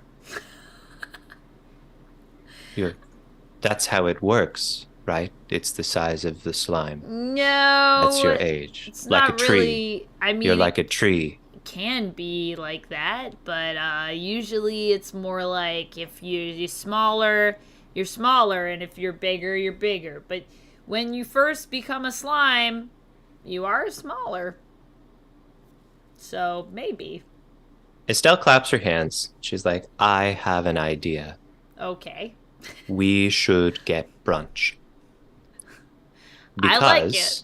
There's a brunch. No, wait for me to wait, I have to finish. There's a community bulletin board at this lovely brunch place, and you can put up an ad for a roommate." Oh, that would be interesting. I never thought about putting up an ad. But there's only one problem. I don't have a pen. No, we're bus friends. So we sit on the bus together. We don't have brunch. We're not brunch friends. Well, maybe we could be brunch friends. We've never tried it. Should we try it? I don't know. I don't Maybe know. you two should go. Well, what are you doing right now? You don't want to eat brunch? I'm on the buzz. Well, Estelle, do you know a place where we can get bus brunch? I don't think that's a thing. What's bus brunch? I think it's a place where you could get brunch on the bus. Is that... I've never heard of... I'm trying really hard to keep it together. A bus where you would eat the brunch, and that sounds like breakfast. Or maybe lunch if it was like a sandwich. Brunch is a whole thing. You have a whole brunch. Hey, Slime. I think Can I ask I you a could question? create a place, maybe, where we could go. I'm sorry? Because you're a line cook. And no, not because I'm a line cook. Not because you're a line... Because I have some stuff. What is that? Why are you talking like it's illegal? Brunch isn't illegal. Brunch is totally legal. It could be a legal thing that we're doing here. For all Have you you guys know. noticed we're on the bus and it's going a bit slow? We're a little behind schedule. Interesting, huh? I think we should, I'm just saying, if you guys want to go for bus brunch, I might know a place. Well, Oh, okay. okay. I don't... Do you You're guys being trust- cagey about Do you this. trust me? Do you trust me? It sounds like that's gotta be a move of some kind. I would like to. Can I was gonna try to create a place for us to get bus brunch. Yeah, with your unlicensed reality patch, I think you'd probably just go for it as far as I can tell. Yeah, at this point, it seems like that's the only way to get it. Amanda's little trick here is while the Heartless Princess is the only person legally allowed to patch the world, you illegally practice similar arts with bootleg code. When you try to add something to the world, mark 1 hex. So I will mark you 1 hex, because boy. it's just how it is. We're adding up. It'll be fine. Like, you don't die when they're full, to be clear. Something just weird's something gonna happens. happen. Yeah. If you Oh, are what? curious... What colors do you think reflect Boris Boybot? I'm just creating your name in the chat, in the thing. Cream, blue, and red are the most prominent colors in Boris Boybot's original design. Okay. I'm gonna go with blue. Is that cool? That's great. Okay. A Sorry. little blue Continue. Boris Boybot. Yeah. So what do we? How do I? How do you indeed? What do I... What am I gonna do? Yeah. So here's 2 questions. One is, do you create chaos and resist the lure of order? Yes. The other is, do you seek to spark joy in yourself or others? Yes. I'm gonna Both give those you definitely the second one, but I feel like restaurants are relatively like. But a bus think this is restaurant, super is that chaotic? relatively normal? Is it normal? I guess Maybe. that's fair. I've never seen a busterant before, so I've fine. never seen a bus brunch, and it seems like other people feel like this isn't a thing that ever happens. Is the reaction I got from the other characters. So I don't know. I like that imagery, Nyleaf. Let's give you both then. Roll with 2 forward, and we'll see what you get. Okay. Dallas, this is not on YouTube. This is not a D&D stream. This is a stream that is of a game called Patchwork World. And in the video description on YouTube, you can find a link to it. It's super, super cool, though. And it is D&D-esque. What's D&D? Never heard You're of not it. disturbed. Ooh, that's not bad. So I got a 7, so plus 2, so that's a 9. So it's not bad. Nice. So we are going to have you roll those dice twice. One will be a patch, and one will be a glitch. And just roll both dice twice and tell us what your 2 numbers are. So roll them again. Yeah, so don't add them up. Just if it's the 3 and a 6 or a 6 and a 1. Snake just tell us. eyes, baby. Two Okay. ones. So your patch is that you're placing a door, and I think canonically for our purposes, this is going to be a Door to a brunch place on the bus? yeah, it's Yeah. just an interdimensional door that opens up to a place that does brunch. Is it the cafe that Estelle mentioned, or is it Yes. Slime Time? No, I think it's the cafe that Estelle mentioned, but now it is accessible via the bus, so we don't have to leave the bus because we have Right. a door to get back. So Easy. Great. And then we also need a glitch. So roll those 2 dice again and tell me the 2 numbers. Oh no, a glitch. A 1 and a 3. Okay. A being is duplicated. Who's duplicated? Oh God. A being is duplicated? Deep from within you, Boris Boybot, in response to "Oh God," you feel a rumbling. There are no gods. Yes, I'm sorry, God, man. Oh shit, no. You're not a god. There are no gods. Yes, of course. No, Are you I doing wouldn't okay say today? I'm a god just because I made a door. I'm not saying that. Oh God. Sometimes I talk out loud when I'm talking to no Talking one. out Wait, loud. hold on. Has Boybot never disclosed to Slime the god struggle? Has this never come up? By appearances, no. This is just really surface level conversation with you two. You're never We're- like, we know there each is other- a god inside my body. I mean, you gotta think, though, that is kind of like a thing to confess to someone. Like, I think usually when you meet people, you wouldn't be like, oh, there's a god inside my body, like, by the way. Right. It seems kind of intimate. Also, Dallas is saying cast a fireball in a room for the memes. That is a thing that could very much happen in this game at some point. It's not happening right now, but at any time, a fireball could be cast. I'm not ruling that out. This game's wacky in the best way. It's pretty wacky. So who gets duplicated? It can be any of the characters we've already spelled out. We know they're all here. Someone's driving the bus. Or it can be someone else, because you're not the only people on the bus. Don't be egotistical. Good point. My gut is saying either Estelle gets duplicated, or perhaps a person that is a poor innocent bystander on the bus. Maybe like someone has their kids on the bus and one of their kids gets duplicated and now they have 2 kids. And they're like, oh gosh. I think that's actually what happens. Right. There's a mother nearby Rough. who you recognize. Yeah, her name's Ruff. She's a dog. Mm-hmm. And yeah, so she's like an Irish Terrier, Okay. Good choice. and she has 1 kid with her. She got lucky. She had like one. She had like 1 pup. Wow. Well, she adopted the rest out already, obviously. Yeah, that's right. And so like she's been going through this process for a while. Desires adopt the last pup out, and her attitude is done with this. I've just given some notes for myself. So You gotta remember Ruff.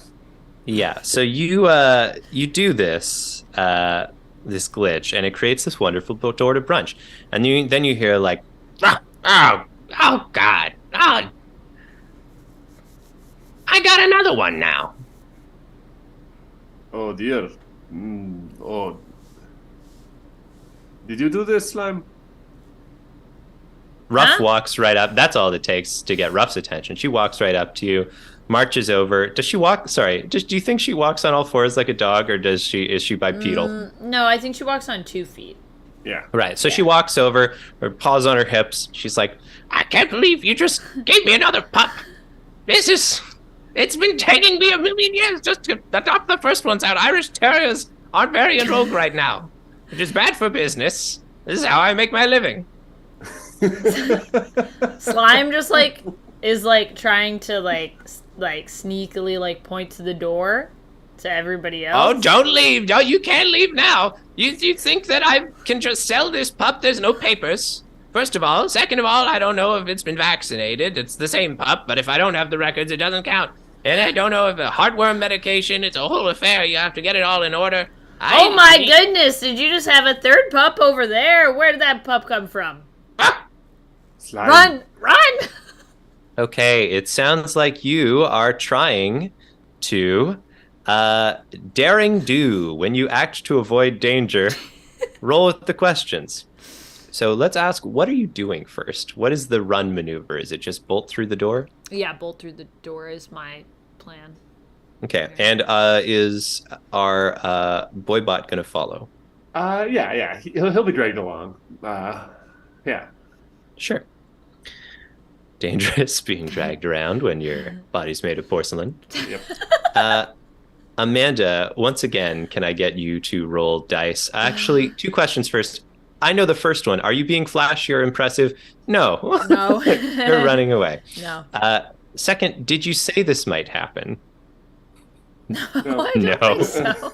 So no modifiers for you. Please roll 2 dice flat. I don't think I was expecting this to happen. Oh, okay. That's not bad, though.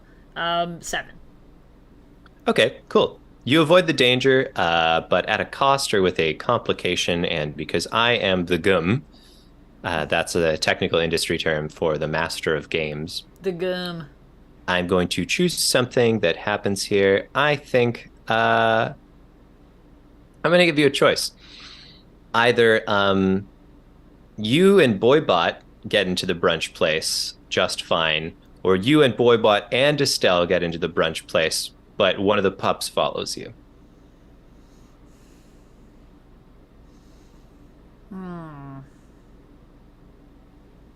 Ugh, I don't want the pup to Seriously. follow us. That sounds terrible. Yeah. I don't know We why can leave that's so Estelle terrible behind. to me. Pardon? We could leave Estelle behind. Yeah, I feel like we might have to leave her behind, but I feel like she'd be really useful. This is the place that she picked. But it's too late. The door closes behind you, and Estelle is left in the proverbial dust of the bus. Actually, it's literal dust. There's a dust storm right now. That's why you're taking the bus today. In better weather, sometimes one of you walks. Right? Right. Dust There's storms. a lot of dust storms, though. Yeah, It's common in these parts. right. It's like a desert bus. Sure. Yeah. Yeah. But this brunch place is in, I think, whatever municipality that you both travel to for work, wherever you commute to. What's the name of this city that you're always going to every day?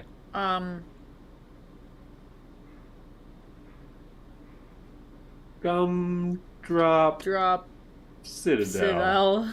Yeah, that's its name. Yeah. Of course, it's not made of gumdrops. It's just got these beautiful, like, stained glass sort of orb-like windows that's dot this whole spire in the center of town. So it's the Gumdrop Citadel. And it's not crazy that it would be made of sugar. It's just not. It's not. It's just not. And frankly, just we're not. tired of you asking.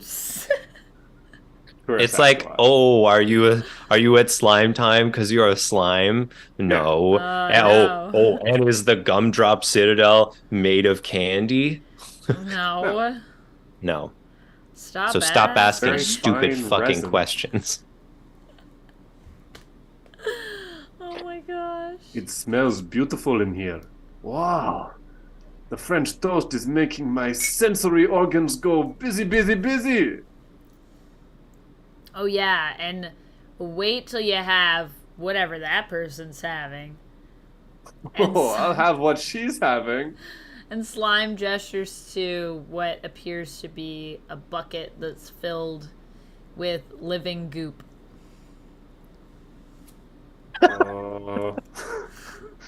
Wait. That's particularly tasty. Well, I don't know. Looks like she's really enjoying it. I guess so. We'll look at the menu, you know? I think I'm gonna get that. It looks, I don't know. She seems to be pretty happy with it. Never seen a person that happy about brunch. Table for two, please. Table for two. And a server comes up to you. They've got a little name tag with their name and pronouns. Their name's Parks. And they look like, your classic diner staff, old-fashioned apron, updo. They're an animated mannequin. Yeah. Yeah.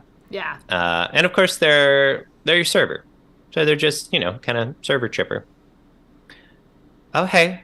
2? 2, please. 2. Not 3. I said 2. You're in my head, okay? Leave me alone. 2. Yeah. Do you want to be across from each other, or like on one side of the booth? I think One. We have a seat at the bar if you want as well. One side is good. Across? Okay. Yeah, sure. One side. You get one side of the booth. Yeah. Both of you on the okay. Yep. On the okay. All right, like sure. a bus. Like a right. Okay, that's great. Okay, great, sure. Yeah, I'll walk you right over.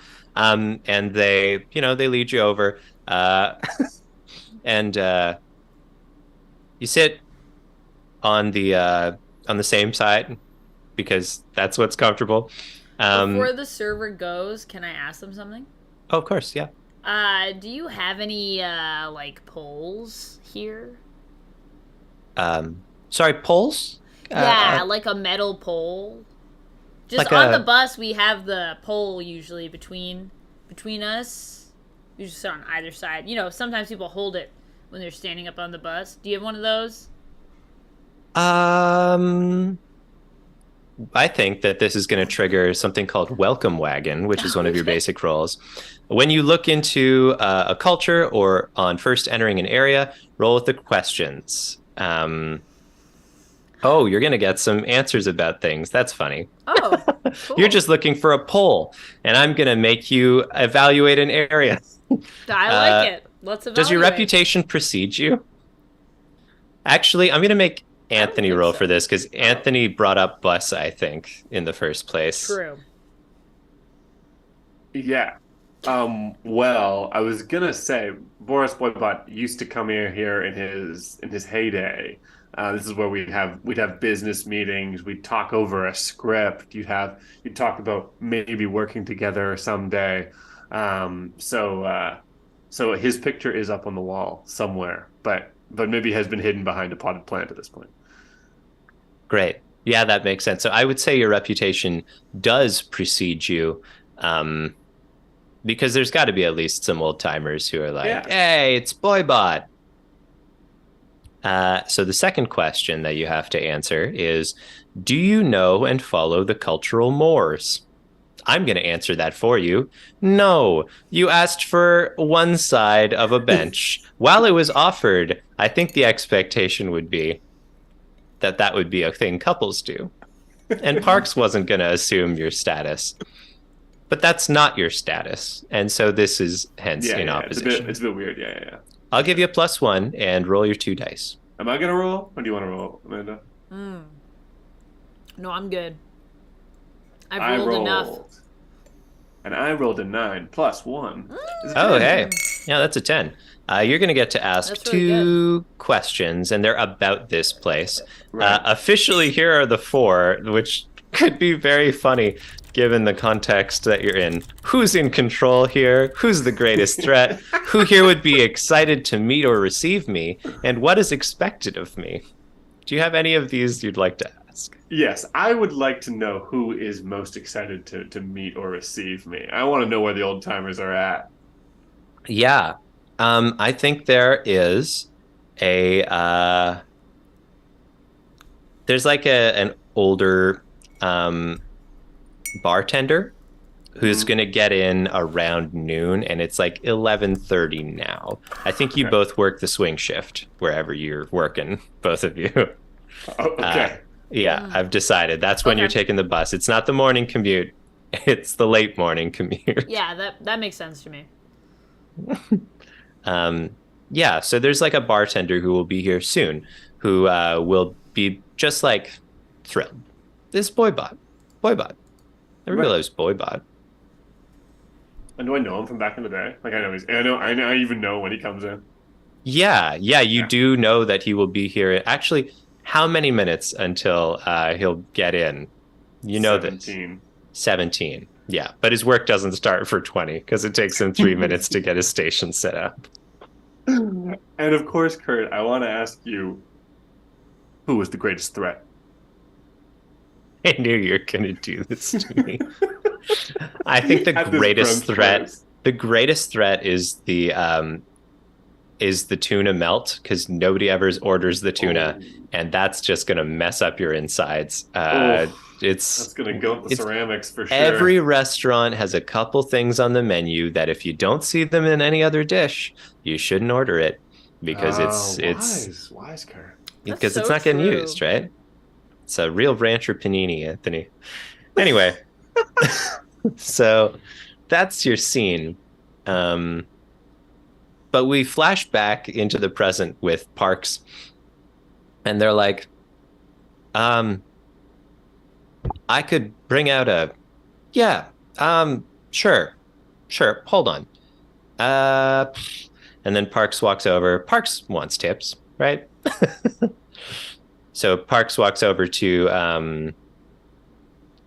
the closed dining room and lifts up one of those curtain rods from the walls, the kind that are just resting on like the clasp, lifts it out, sloughs the curtain off either side, brings it over and hands it to one of you. Does slime even have arms? Yes. How dare you ask that? What a weird question. Why am I being asked all these weird questions? Yes, slime has arms. He's wearing a suit. Are you imagining him?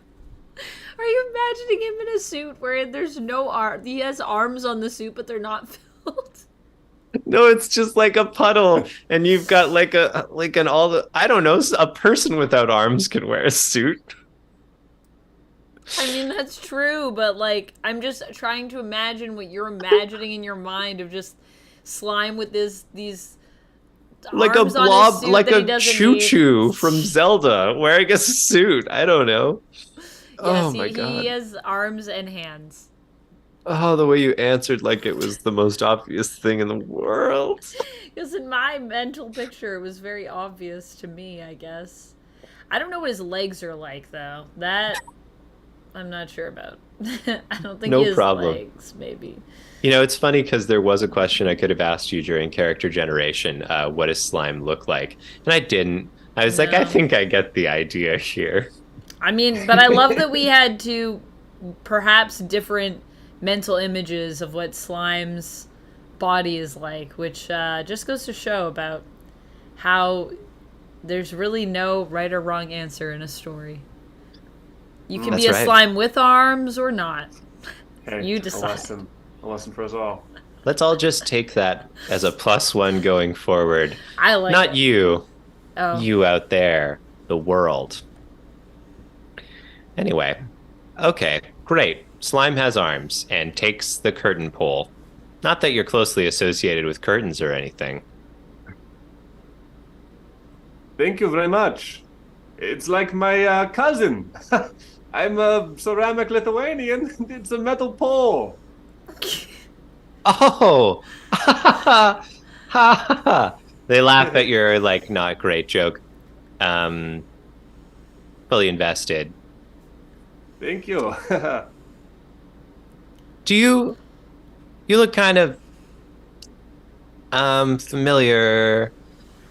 I know you. You're a line cook just down the street. Oh, is that where this place is? I didn't know you guys were down here. This is a really nice spot. I should cruise this street more often when I'm off work. So you didn't know we were down here? No. Did you get led here in a blindfold, or? A friend told me about this place. Oh, okay. But I've never been before. It's my first time. Looks like you have a lot of stuff that looks great, though. I'm pretty impressed. Smells amazing in here. Well, I'll make sure to let the cooks know that you said that. Incidentally, don't go into the door into the cloakroom. Unless you need to get on the line 7 somewhere fast. Okay. Yeah, sure. No problem. A lot of doors you shouldn't go in the Gumdrop Citadel. Ooh, You're don't telling we all know us, that? yeah. Oh yeah. Oh yeah. Quick aside, what is the last time you made a mistake going into a door in the Gumdrop Citadel? Everybody. Everybody. Everybody. The last time? Yeah. Oh well. I mean, only a couple weeks ago, Boris, looking for his next interview, did walk through a large metal door and did walk into what appeared to be a meeting of the Slime Time Crime Syndicate. They all like looked up, like, "What are you doing here?" And like, somebody cracked their knuckles and right back to the door. Slime was looking for the bathroom one time. And walked through a door that was labeled bathroom. But it was actually a room where a bunch of sentient baths were having a pillow fight. So that was a bit awkward. Were they sexy baths though? Well, Slime isn't really attracted to baths, but if they were, I would say they'd probably say yes if they were. It was more awkward because they were probably supposed to be sexy baths, but Slime doesn't feel that attraction towards baths, so they kind of looked at Slime like maybe like, hey, but then Slime was like, I don't know what to do here. Yeah. Yeah. Right. For Parks, it was this one time when they walked into a bathroom and it was just a bunch of baths, but they cracked their knuckles threateningly, and so they left. I mean, that happens all the time, am I right? Yeah. Gumdrop Citadel. The Bath Time Crime Syndicate. You're right. Oh, yeah. Yeah. Mm-hmm. Well, I mean, not really like a cute thing. Should be No. flippant about it. Crime is rampant, but yeah, it's a real problem. Is. Cool. There's war and gangs. Back to the present. What are you going to order? What was Do you the really stuff? think I should order the bucket of sentient goo? Well, if you don't order it, I'm gonna order it. Isn't that like cannibalism, though? What do you mean? That's not a slime. Right.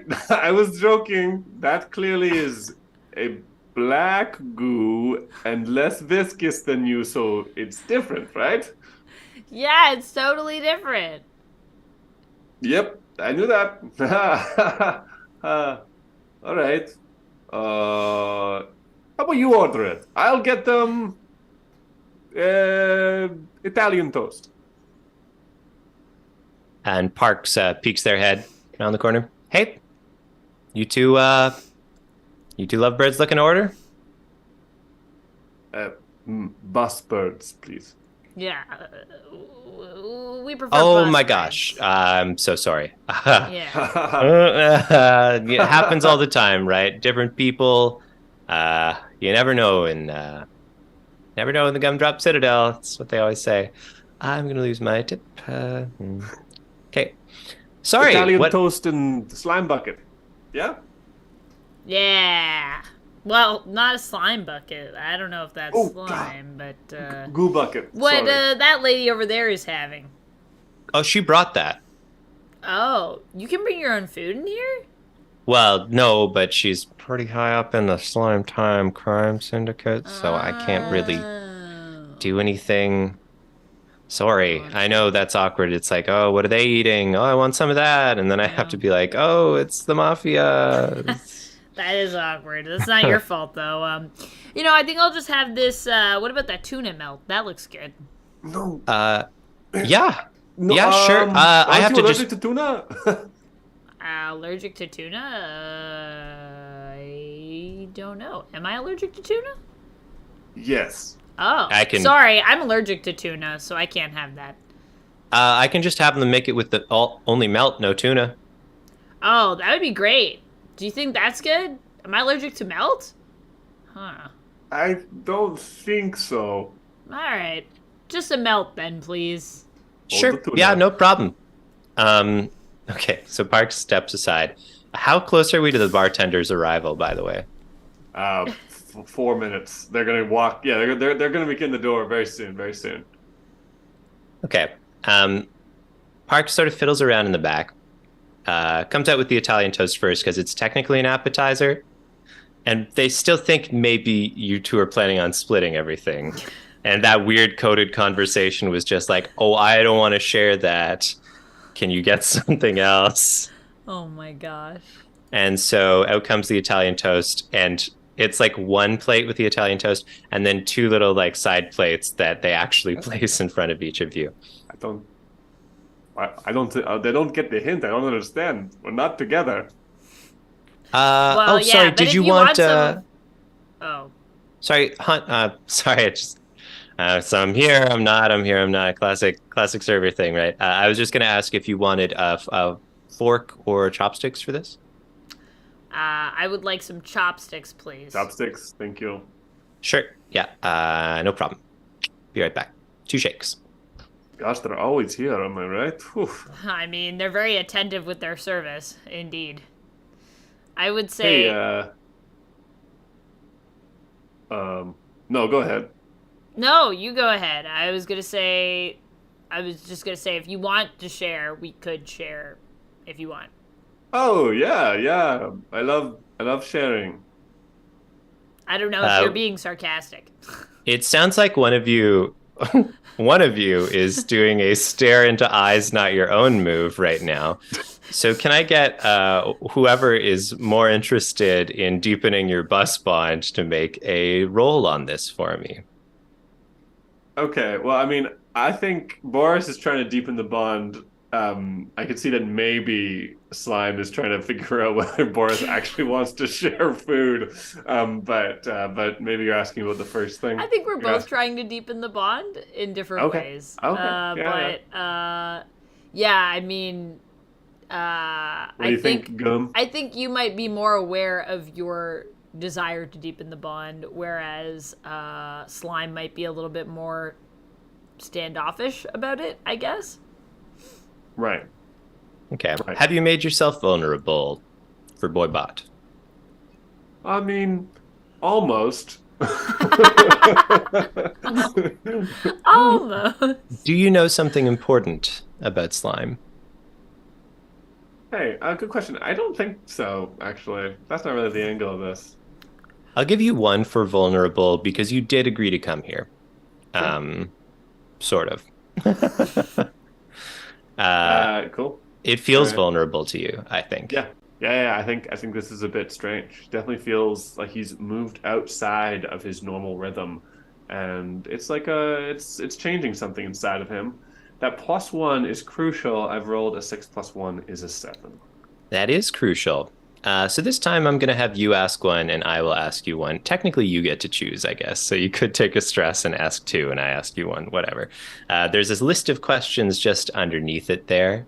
Yeah. If you'd like to pick something you're feeling. I am going to ask... So I'm going to ask this question to Slime, right? Yeah, sure. Yeah. I'm asking Slime, will you love me if I tell you the uncomfortable truth about me? Oh. And you don't have to play this out. This could be something you just you understand through this staring. So this isn't something. This isn't something that we say. This is like unspoken. Resolution. Through the eyes, you learn through your eyes. Right. Well, we're talking about sharing toast. That's right. What's being communicated. Yeah, I think Slime will love and accept you, even if you share the uncomfortable truth. Okay. I don't think Slime's afraid of being... Well, no, Slime is afraid of being uncomfortable, but they're willing to be uncomfortable. Right. Okay. Would you like to ask another question and take a stress, or are you comfortable? No, I'm good. Great.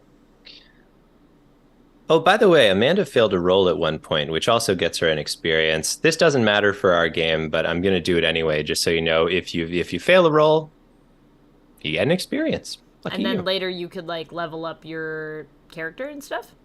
Yeah, there's like you have a section on your playbook called track moves, which tells you what happens if your stress, hex, or experience track fills.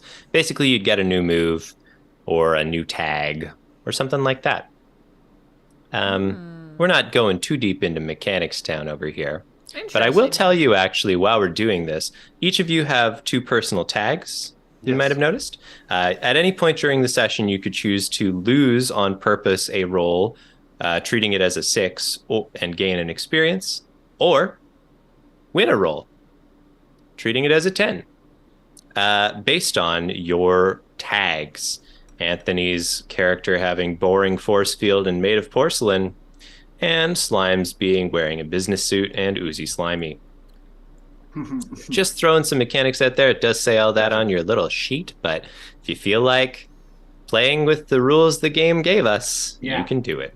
Okay, cool. Great. Cool. That being said, that's not what we're doing right now. Right now, I have to ask something of Boybot. Ask me.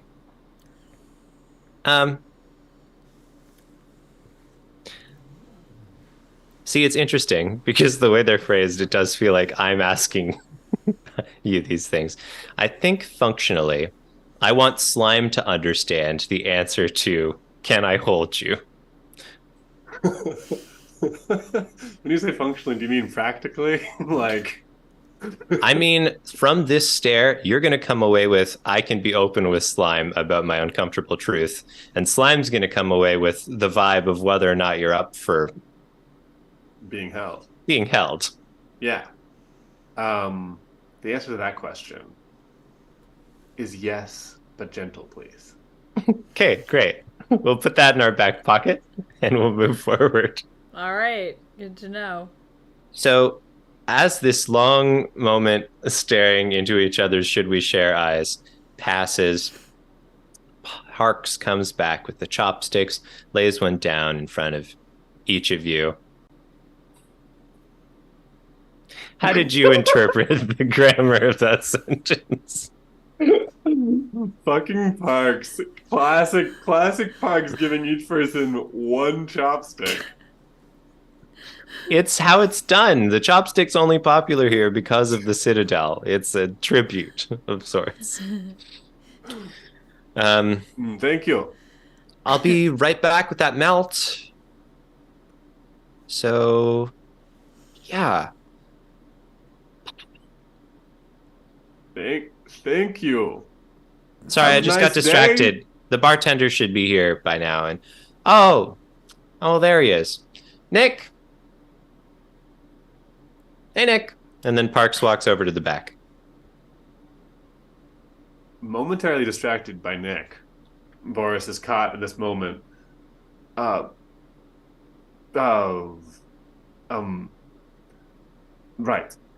Time is of the essence. There's something I wanted to tell you. Right. You remember my boring Uncle Gob? Oh, yeah. Yeah. I tell you about boring Uncle Gob. He lives did. in my attic, and he very boring, and he not like it when I talk about him. You remember this Gob? It was one of the deepest conversations I think we've ever had. Yeah, I remember it. Yeah, exactly. Well, sorry, I lie. No Uncle Gob. Oh. Well, that's good. He sounded really boring, so... Yes, but because Gob metaphor Oh. for real boring thing that live in the attic of me attic, which is mine. Oh. But not your attic, your metaphorical attic, your mind. And just as this is about to become, like, everything clear, I think that's when Nick comes over and is like, hey, Boybot, dude. Hey, dude. Nick! Holy shit. Yeah, I was just thinking about you the other day. I was like, No. Boybot hasn't come in like forever. Yeah, like 100 years. Hey, Nick, it's good to see you. This is great. You still work here? Yeah, I still work. You know, everybody's got to make a living, right? Yeah, I still work here, man. I still work here. And lucky me, get to run into you, man. Where's that old picture? Where's that picture we have up? And then Boris, Nick moves the plant aside a little bit, and there you are on the wall. Hey! Oh, I should get you a new picture. It fade in the Citadel sunlight, but yeah. Nick leans in and gives Slime a tap on his shoulder that I just learned existed, and is like, "Hey, man, look at this! Hey, that's your buddy! Look at that right up on the wall! Oh, Boris and me go way back." Oh yeah, that's pretty cool. You used to work here, Boris, or what? How do you guys know each other? In a way, I used to have my meetings here all the time with executives for commercial and TV. You know. I see. Honestly, I gotta tell you, Boris has got to be the most normal, down-to-earth celebrity I've ever met. It's actually kind of amazing. It's great to see you around, man. I gotta say, we always said we were gonna go for drinks, but I guess we never got past that awkward, like, friends from a particular place stage, Yeah. Yeah. You always see someone in the same place and you hang out there, but anyway, but we really should. I'm always here. You know how to find me. Oh shit, I've only got 1 minute left until my shift. Oh, I'll be right over there. I feel like we should go out for that drink sometime, when I'm not so busy. Yeah, for sure. Yeah, see you later. See ya. Okay, bye. Okay, bye. He seems so nice. You should forget go about out him. for a drink with him. Forget. We're running out of time. Okay. I have God of boringness stuck in my mind. It lives there. It tell me I'm not God. I don't believe in God. Okay. So you can't tell anybody about me. If you do, I will blend your brain into Wait, slurry. but aren't you telling me? Right. God of boring. If you go through magical door that your friend creates inside of bus, God of boring is stunned. God of boring don't know what to do. This is the most incredible thing that happened. And for one moment, you have a brief little reprieve where God of boring is not watching. And so this is why I tell you. I have to get it out, please. Please. It is at that moment that Parks comes back out holding a giant ray gun. And Parks says, "One melt coming up," and aims it right at Slime, the greatest threat in the whole cafe. Can I put curtains up? I feel uncomfortable. I feel like there's probably more useful moves for you to do, but if curtains is the one you would like, you can technically do it as part of any other move. Yeah, I think I'm just gonna try to put curtains around us. Well, you do have a curtain rod, so you're just literally gonna hang a piece of fabric right now, like slip your napkin over the rod. Maybe what I'm thinking is Slime, who's holding the rod, like turns it really quick, and then it makes a curtain between Slime and the gun. And I mean, depending on if this rod is big enough, then it would also potentially cover Boybot as well. But is it big enough? I don't know. No. It was a curtain rod. Is the curtain description novel and exciting? No. I asked about the curtain, and you said, I don't know. Wait, I didn't describe the curtain yet. That was just That's true. Nope. He gave you an inch, you don't get a mile. And your second question is, would you benefit from hiding something here? Obviously. You're trying to hide from a giant ray gun. Yeah. Right. I didn't describe the curtain. I was just describing the method in which the curtain was going to arrive. I know. I'm playing hardball with you right, because I've been given too much power today. Okay. You got Roll 2. Okay. 2 dice. Ooh, but that's a good roll. So that's an 8 with the +1. That is a 9. Okay. Oh, so, sorry. No, it's an 8 with the +1. It's a 7. Oh, sure. I mean, that's the same. Dice. But yeah. All perfect. Right. Okay.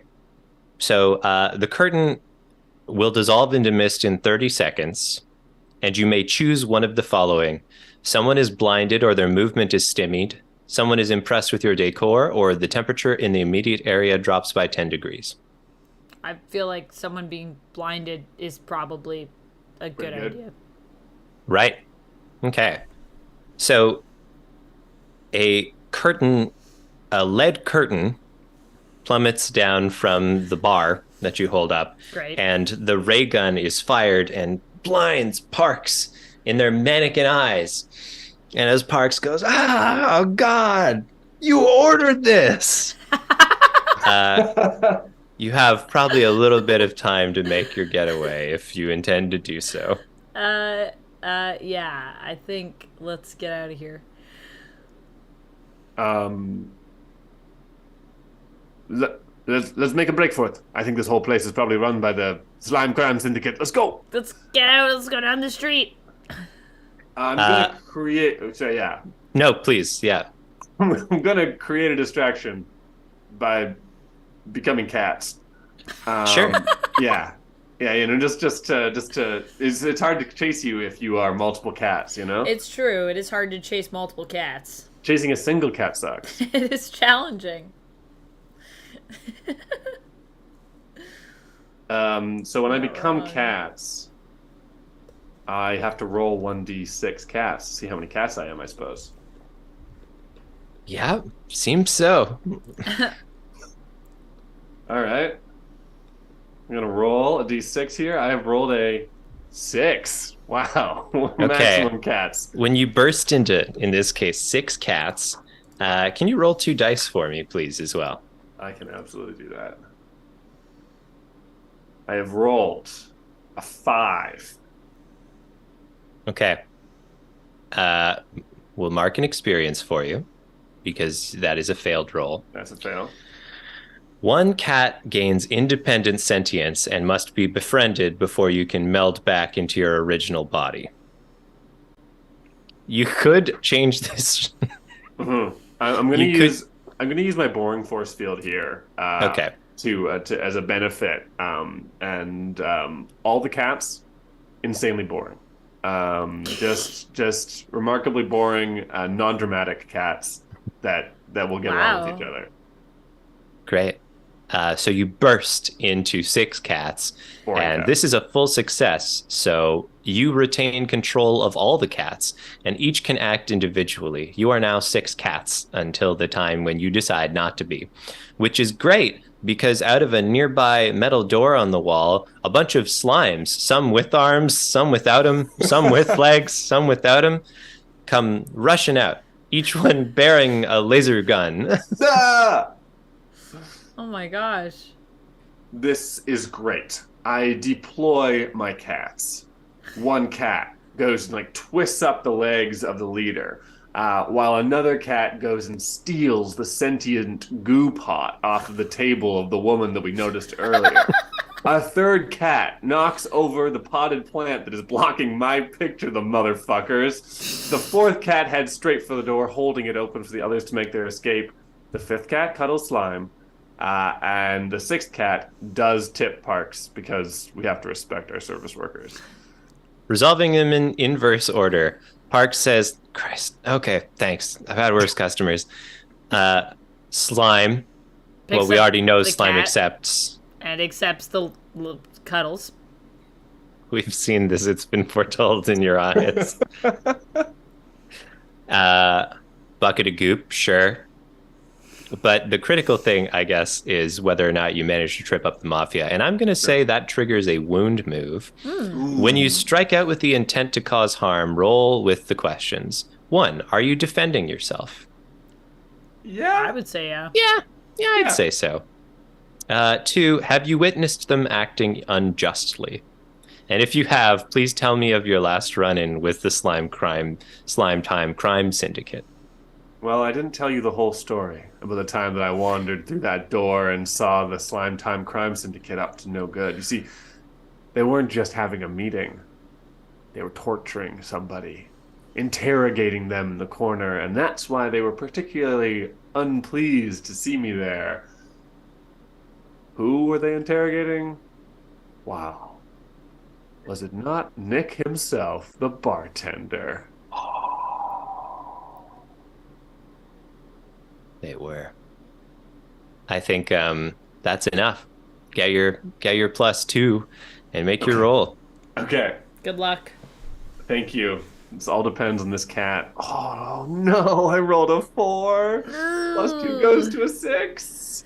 Well, Better than a 4, though. you are going to exchange harm and be prepared for the worst. No. So I think what happens is we're gonna give this. I'm gonna call This goon isn't going to get a name. Their name's Okay. Goon. Slime Goon. Slime Goon. Yeah. Slime Goon number 1. Yep. Great.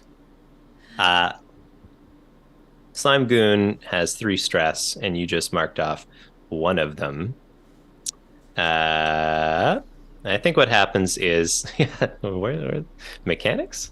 Combat mechanics? Huh? So what's happening? I also took a stress, which I think is Yeah, appropriate. so Right. we'll give you thank you for clicking that. Right. So I think what happens is your cat does successfully manage to like the first slime. I think you like slurp right through the body and slurp out the other side, which has got to be an unpleasant sensation. And I think of the fur that's left behind. Like, oh, that's gonna take forever to get out of there. The real danger here, I think, is that at least when you're boybot, you know where the god inside is. You can feel the god there. When you're 6 cats, you might lose track of the boring and have it consume you. So this is the concern right now. Will you be rid of the boring, or will it subsume itself into you? Yeah. Ooh. What is Slime doing? Well, I was cuddling the cat. True. A very reasonable course of action. Would I be aware of any of this duress? You see it all. Right, so I can Chaos. see the chaos. But am I aware of, I guess, Boybot losing control? Was that evident? Or would that be more I'm going to give it internal? to you. Yeah, there's a level of, you sense, the cat sort of bristles that you're holding. And you're like, oh, this isn't just a cat that doesn't want to be held. I know that Boris Something's Voybot wrong. wanted to be held. Established. So, can I try to... I mean, now I know that the god is in your mind. What did you say last before this all busted out? You were basically like, I have to We get have him. to get it out. We have to get it out. So, we have to get it out. This might be a good opportunity for me to try to find a way to get that thing out of your head. Now, initially, my strategy for that was going to be to just cover it in a curtain. But I think the real play here might be to, use my ooze-iness with my, my illegal, unlicensed patch, to, perhaps dissolve it in some ooze, if I can. But Sure. The cat. some sort of oozy, maybe I can put some ooze into that code. I can ooze it up.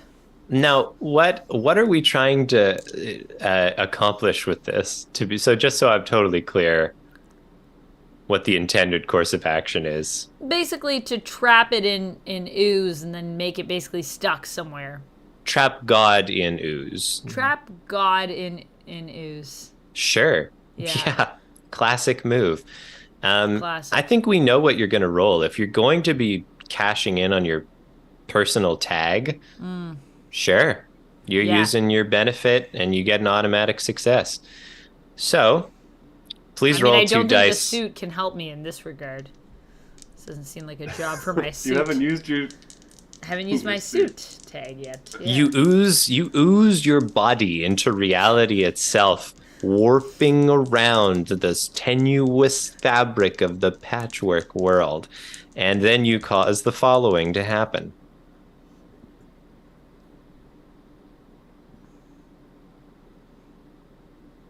Well, roll 2 dice, please. There's no fail here. I just need to know both numbers. Ooh. A 1 and a 6. Okay. 1 and a 6 puts us at... you have 3 options to choose from. A being of your choice can pass through solid objects for 10 minutes. The world is updated to a higher resolution visually, or place a large tree or towering vine. And I think any of these will accomplish your goal if you tell us why. Right. I mean, I think my initial instinct is the first one. And Yeah. I could just call out to basically like, I could use it to make Boybot basically like intangible for a minute, with the mindset of like if the cats that are Boybot right now can walk through something, and then basically as with their intangibility basically create the other thing to be trapped in the space that they're moving through because they're intangible but the god wouldn't be, then it could be trapped. That's actually exactly what's going to happen, And which they means can I go will. through the ooziness that is me. So Or was part of me. these cats all scatter, but you know how to herd a cat. You've herded a few back in the day. It's not as hard as they say. No. And so all 6 sort of scatter and coalesce through your ooze, and then reformed into your arms is the most interesting person you've ever met. It's Boybot, but somehow different. Well, hello, Slime. Hello. Have you always looked like this?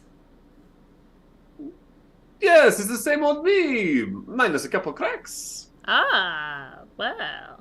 You look pretty spiffy. I hate to interrupt this beautiful reunion, but we are being chased by gangsters at the moment, and I think we might want to beat a hasty retreat.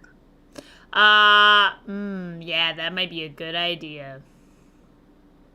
I will And Boris accept. like jumps out of your arms and does like a little bit of like a tippity tap routine as he sort of like gathers himself together, and you know he gives that shine, that unreal brilliance of a child star, too happy, too chipper, like a fabrication of what some adult imagined a child to be once upon a time. There's a sparkle in every patron's eye as they watch you easily and comfortably just tap across like the world is your stage. I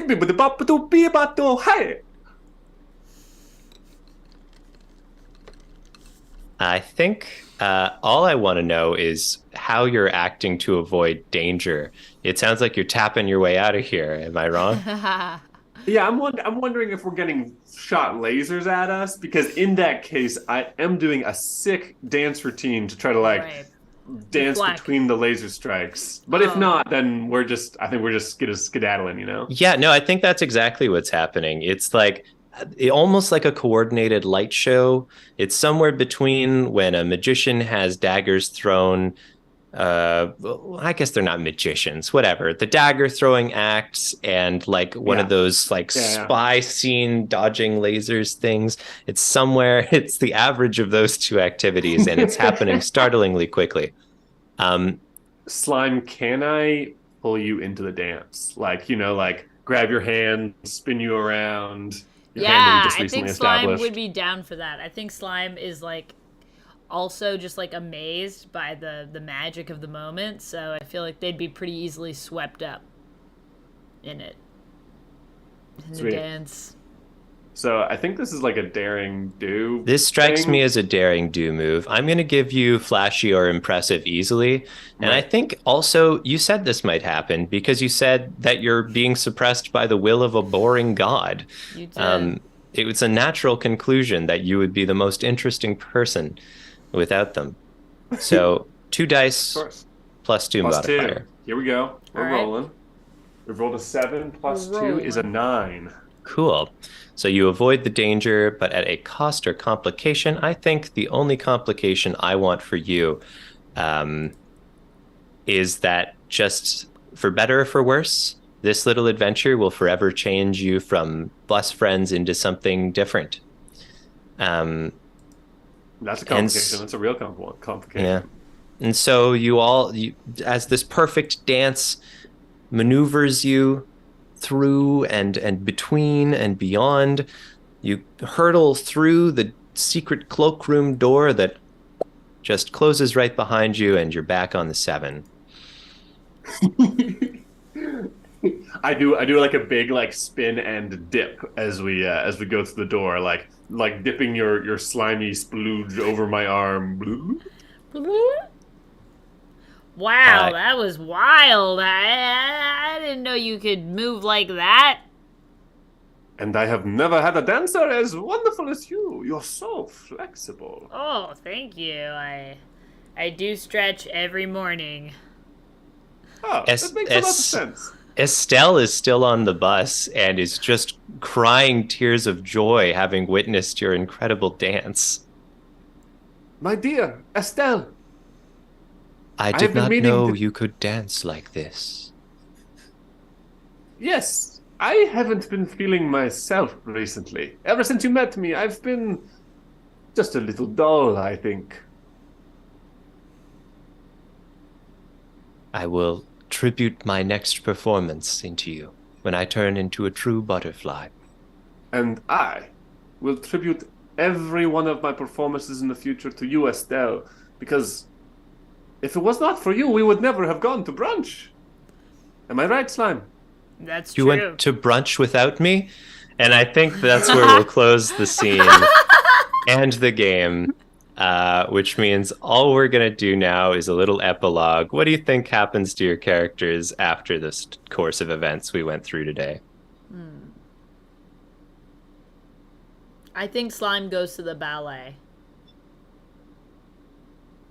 And brings a bowling ball.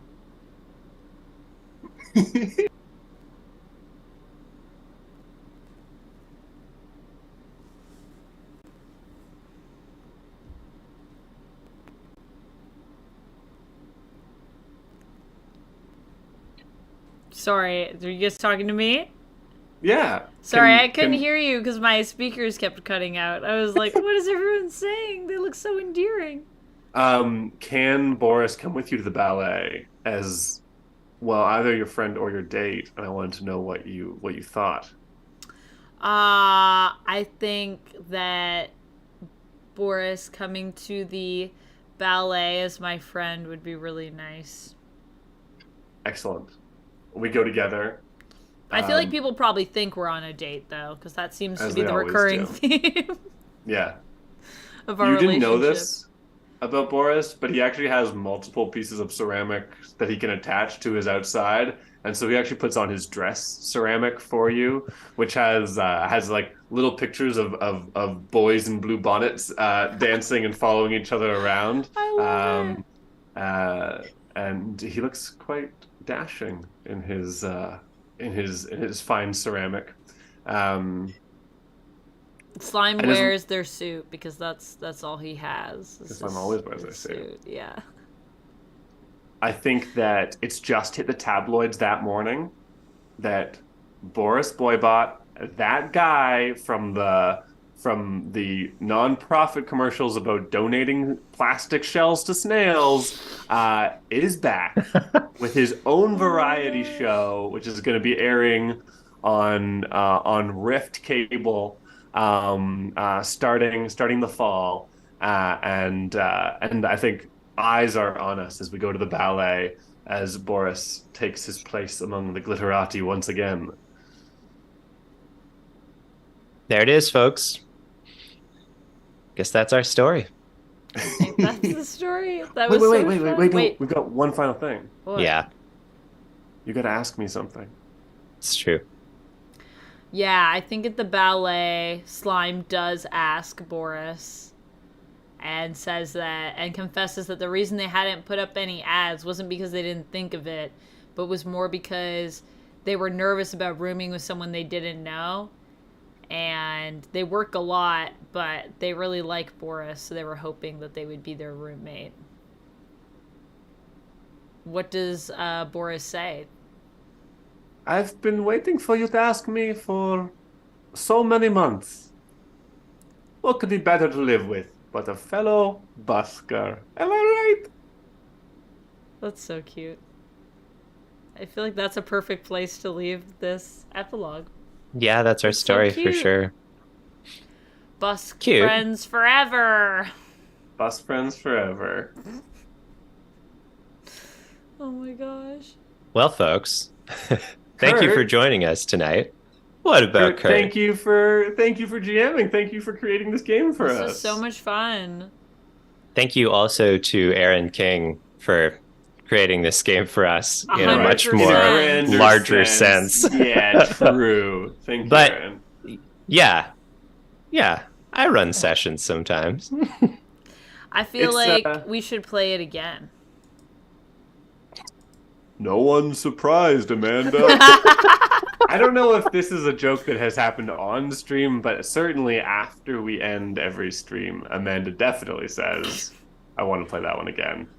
This is like a game we could legit continue though, like with these characters. Like we could come back and continue this game at any time. These characters will always be in our Is this done with pocket. any irony, Amanda? This Because is you not say ironic. the same thing every time. No, but this one is actually like very continuable because it seems like it's a good like multi-session game.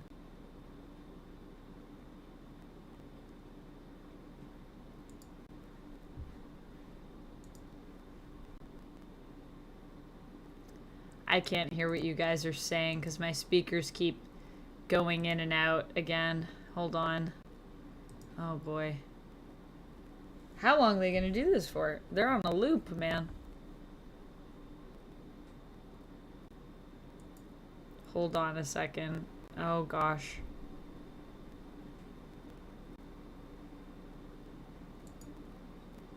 Oh! Nope.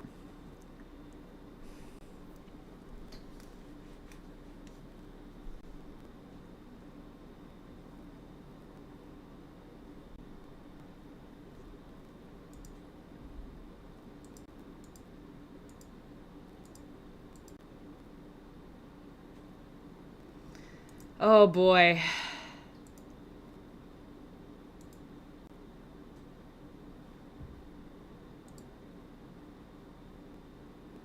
No.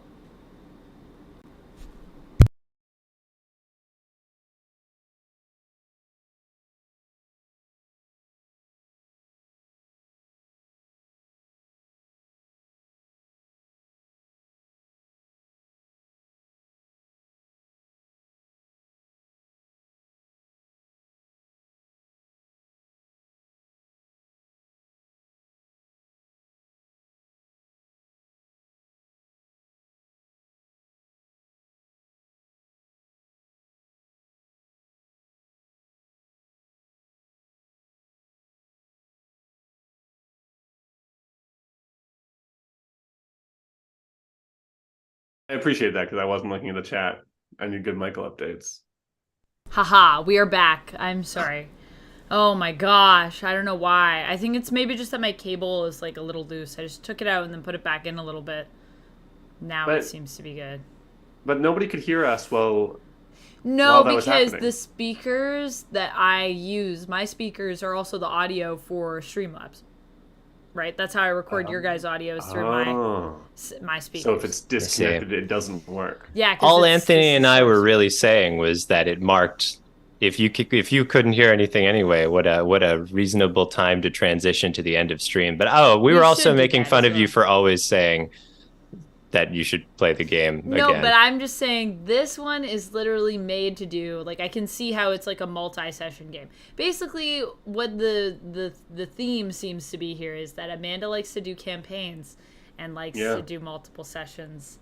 And we make fun characters. We should do a campaign at some point. We gotta do a campaign. When's Amanda's birthday? Maybe I should know that. Yeah, we could do a campaign around my birthday. For my birthday. A short one. It doesn't have to be many sessions. But it could be a mini campaign. Like, even if it was 2 sessions, it would blow your mind. Could be we Fall gotta of play Magic. these same ones again? Or its successor. Or its sequel. I mean, that is what we should play, for sure. We should. What's it called again? City of Winter. City of Winter. When is that coming out? That's a question. The rules are done, and the assets are done. I think it was a question of them securing their box Ah. distributor, weirdly, because they Okay. make the scrolls in-house. Oh, got you. That's Yeah. so cool. That's Heart really of the cool. Deernicorn is easily the coolest production studio. They're all, like, so artisan and dang. I hope we've got another hour because Kurt's just launched into his I love these game designers. So we're here for We're a going. while. We're going through we're ticking all the trope boxes in this. Wait, I Yeah. haven't episode. sung Aaron's praises enough yet. I wanted to you say should. that the It's so moves in good. this game, there's so many that you folks on the stream would never see because we simply can't Yeah. use more than Gets everything. 2 each. And God. even using 2 each, Kurt really had to try to get us to actually use the moves. Well, the curtains one, there was a lot of enthusiasm for The curtains. curtains was good. I did love the curtains. I loved the idea of the curtains almost as a narrative device for kind of disguising your feelings. Ooh, Like, that's you know cool. what I mean? Like, yeah, that was interesting neat. to me. And I never thought about the curtains in that way until I realized that's how they were being used. And then I was like, ooh, this is like very nicely like narrative. Like, this is a very good Yeah, it's super metaphor for cool. masking your feelings. So, shall we adjourn? Yeah. We shall adjourn, and we will bid adieu to everyone that has watched, whether if you are watching us on Twitch, hello there. Please don't forget to follow or subscribe, whatever you prefer, or both, whatever you want to do. Also, thank you just for being here in general.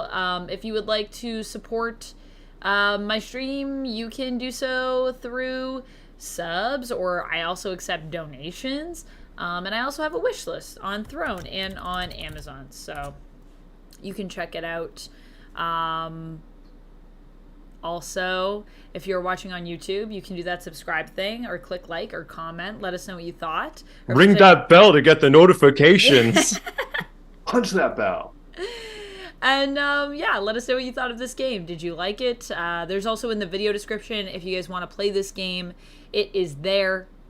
You can go play it. And I would recommend checking it out. It is super fun to play. So there's a link in the Great video game. description, and I will put it one more time in the chat for everybody before we go, so you can check it out. Boom. Amazing. I think that's all the things I'm supposed to say. So with that, I will say, Anthony, Kurt, is there anything that you would like to add to our goodbye?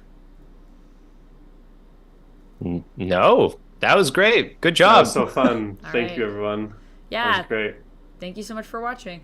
Also, a reminder, if you are watching on YouTube, why don't you follow me on Twitch yet? You should follow me on Twitch yet. Why don't you do it? You should do it. Go do it right now. I'm not leaving until you do it. Go follow me on Twitch. I hope everyone. This is pretty followed on intense. Twitch. That's where I'm going to end the I wanna YouTube go to video. sleep. So, yeah, let's go to sleep. Ooh. Okay. This is the message I prepared before when we couldn't be heard. Aw, Bye. goodbye.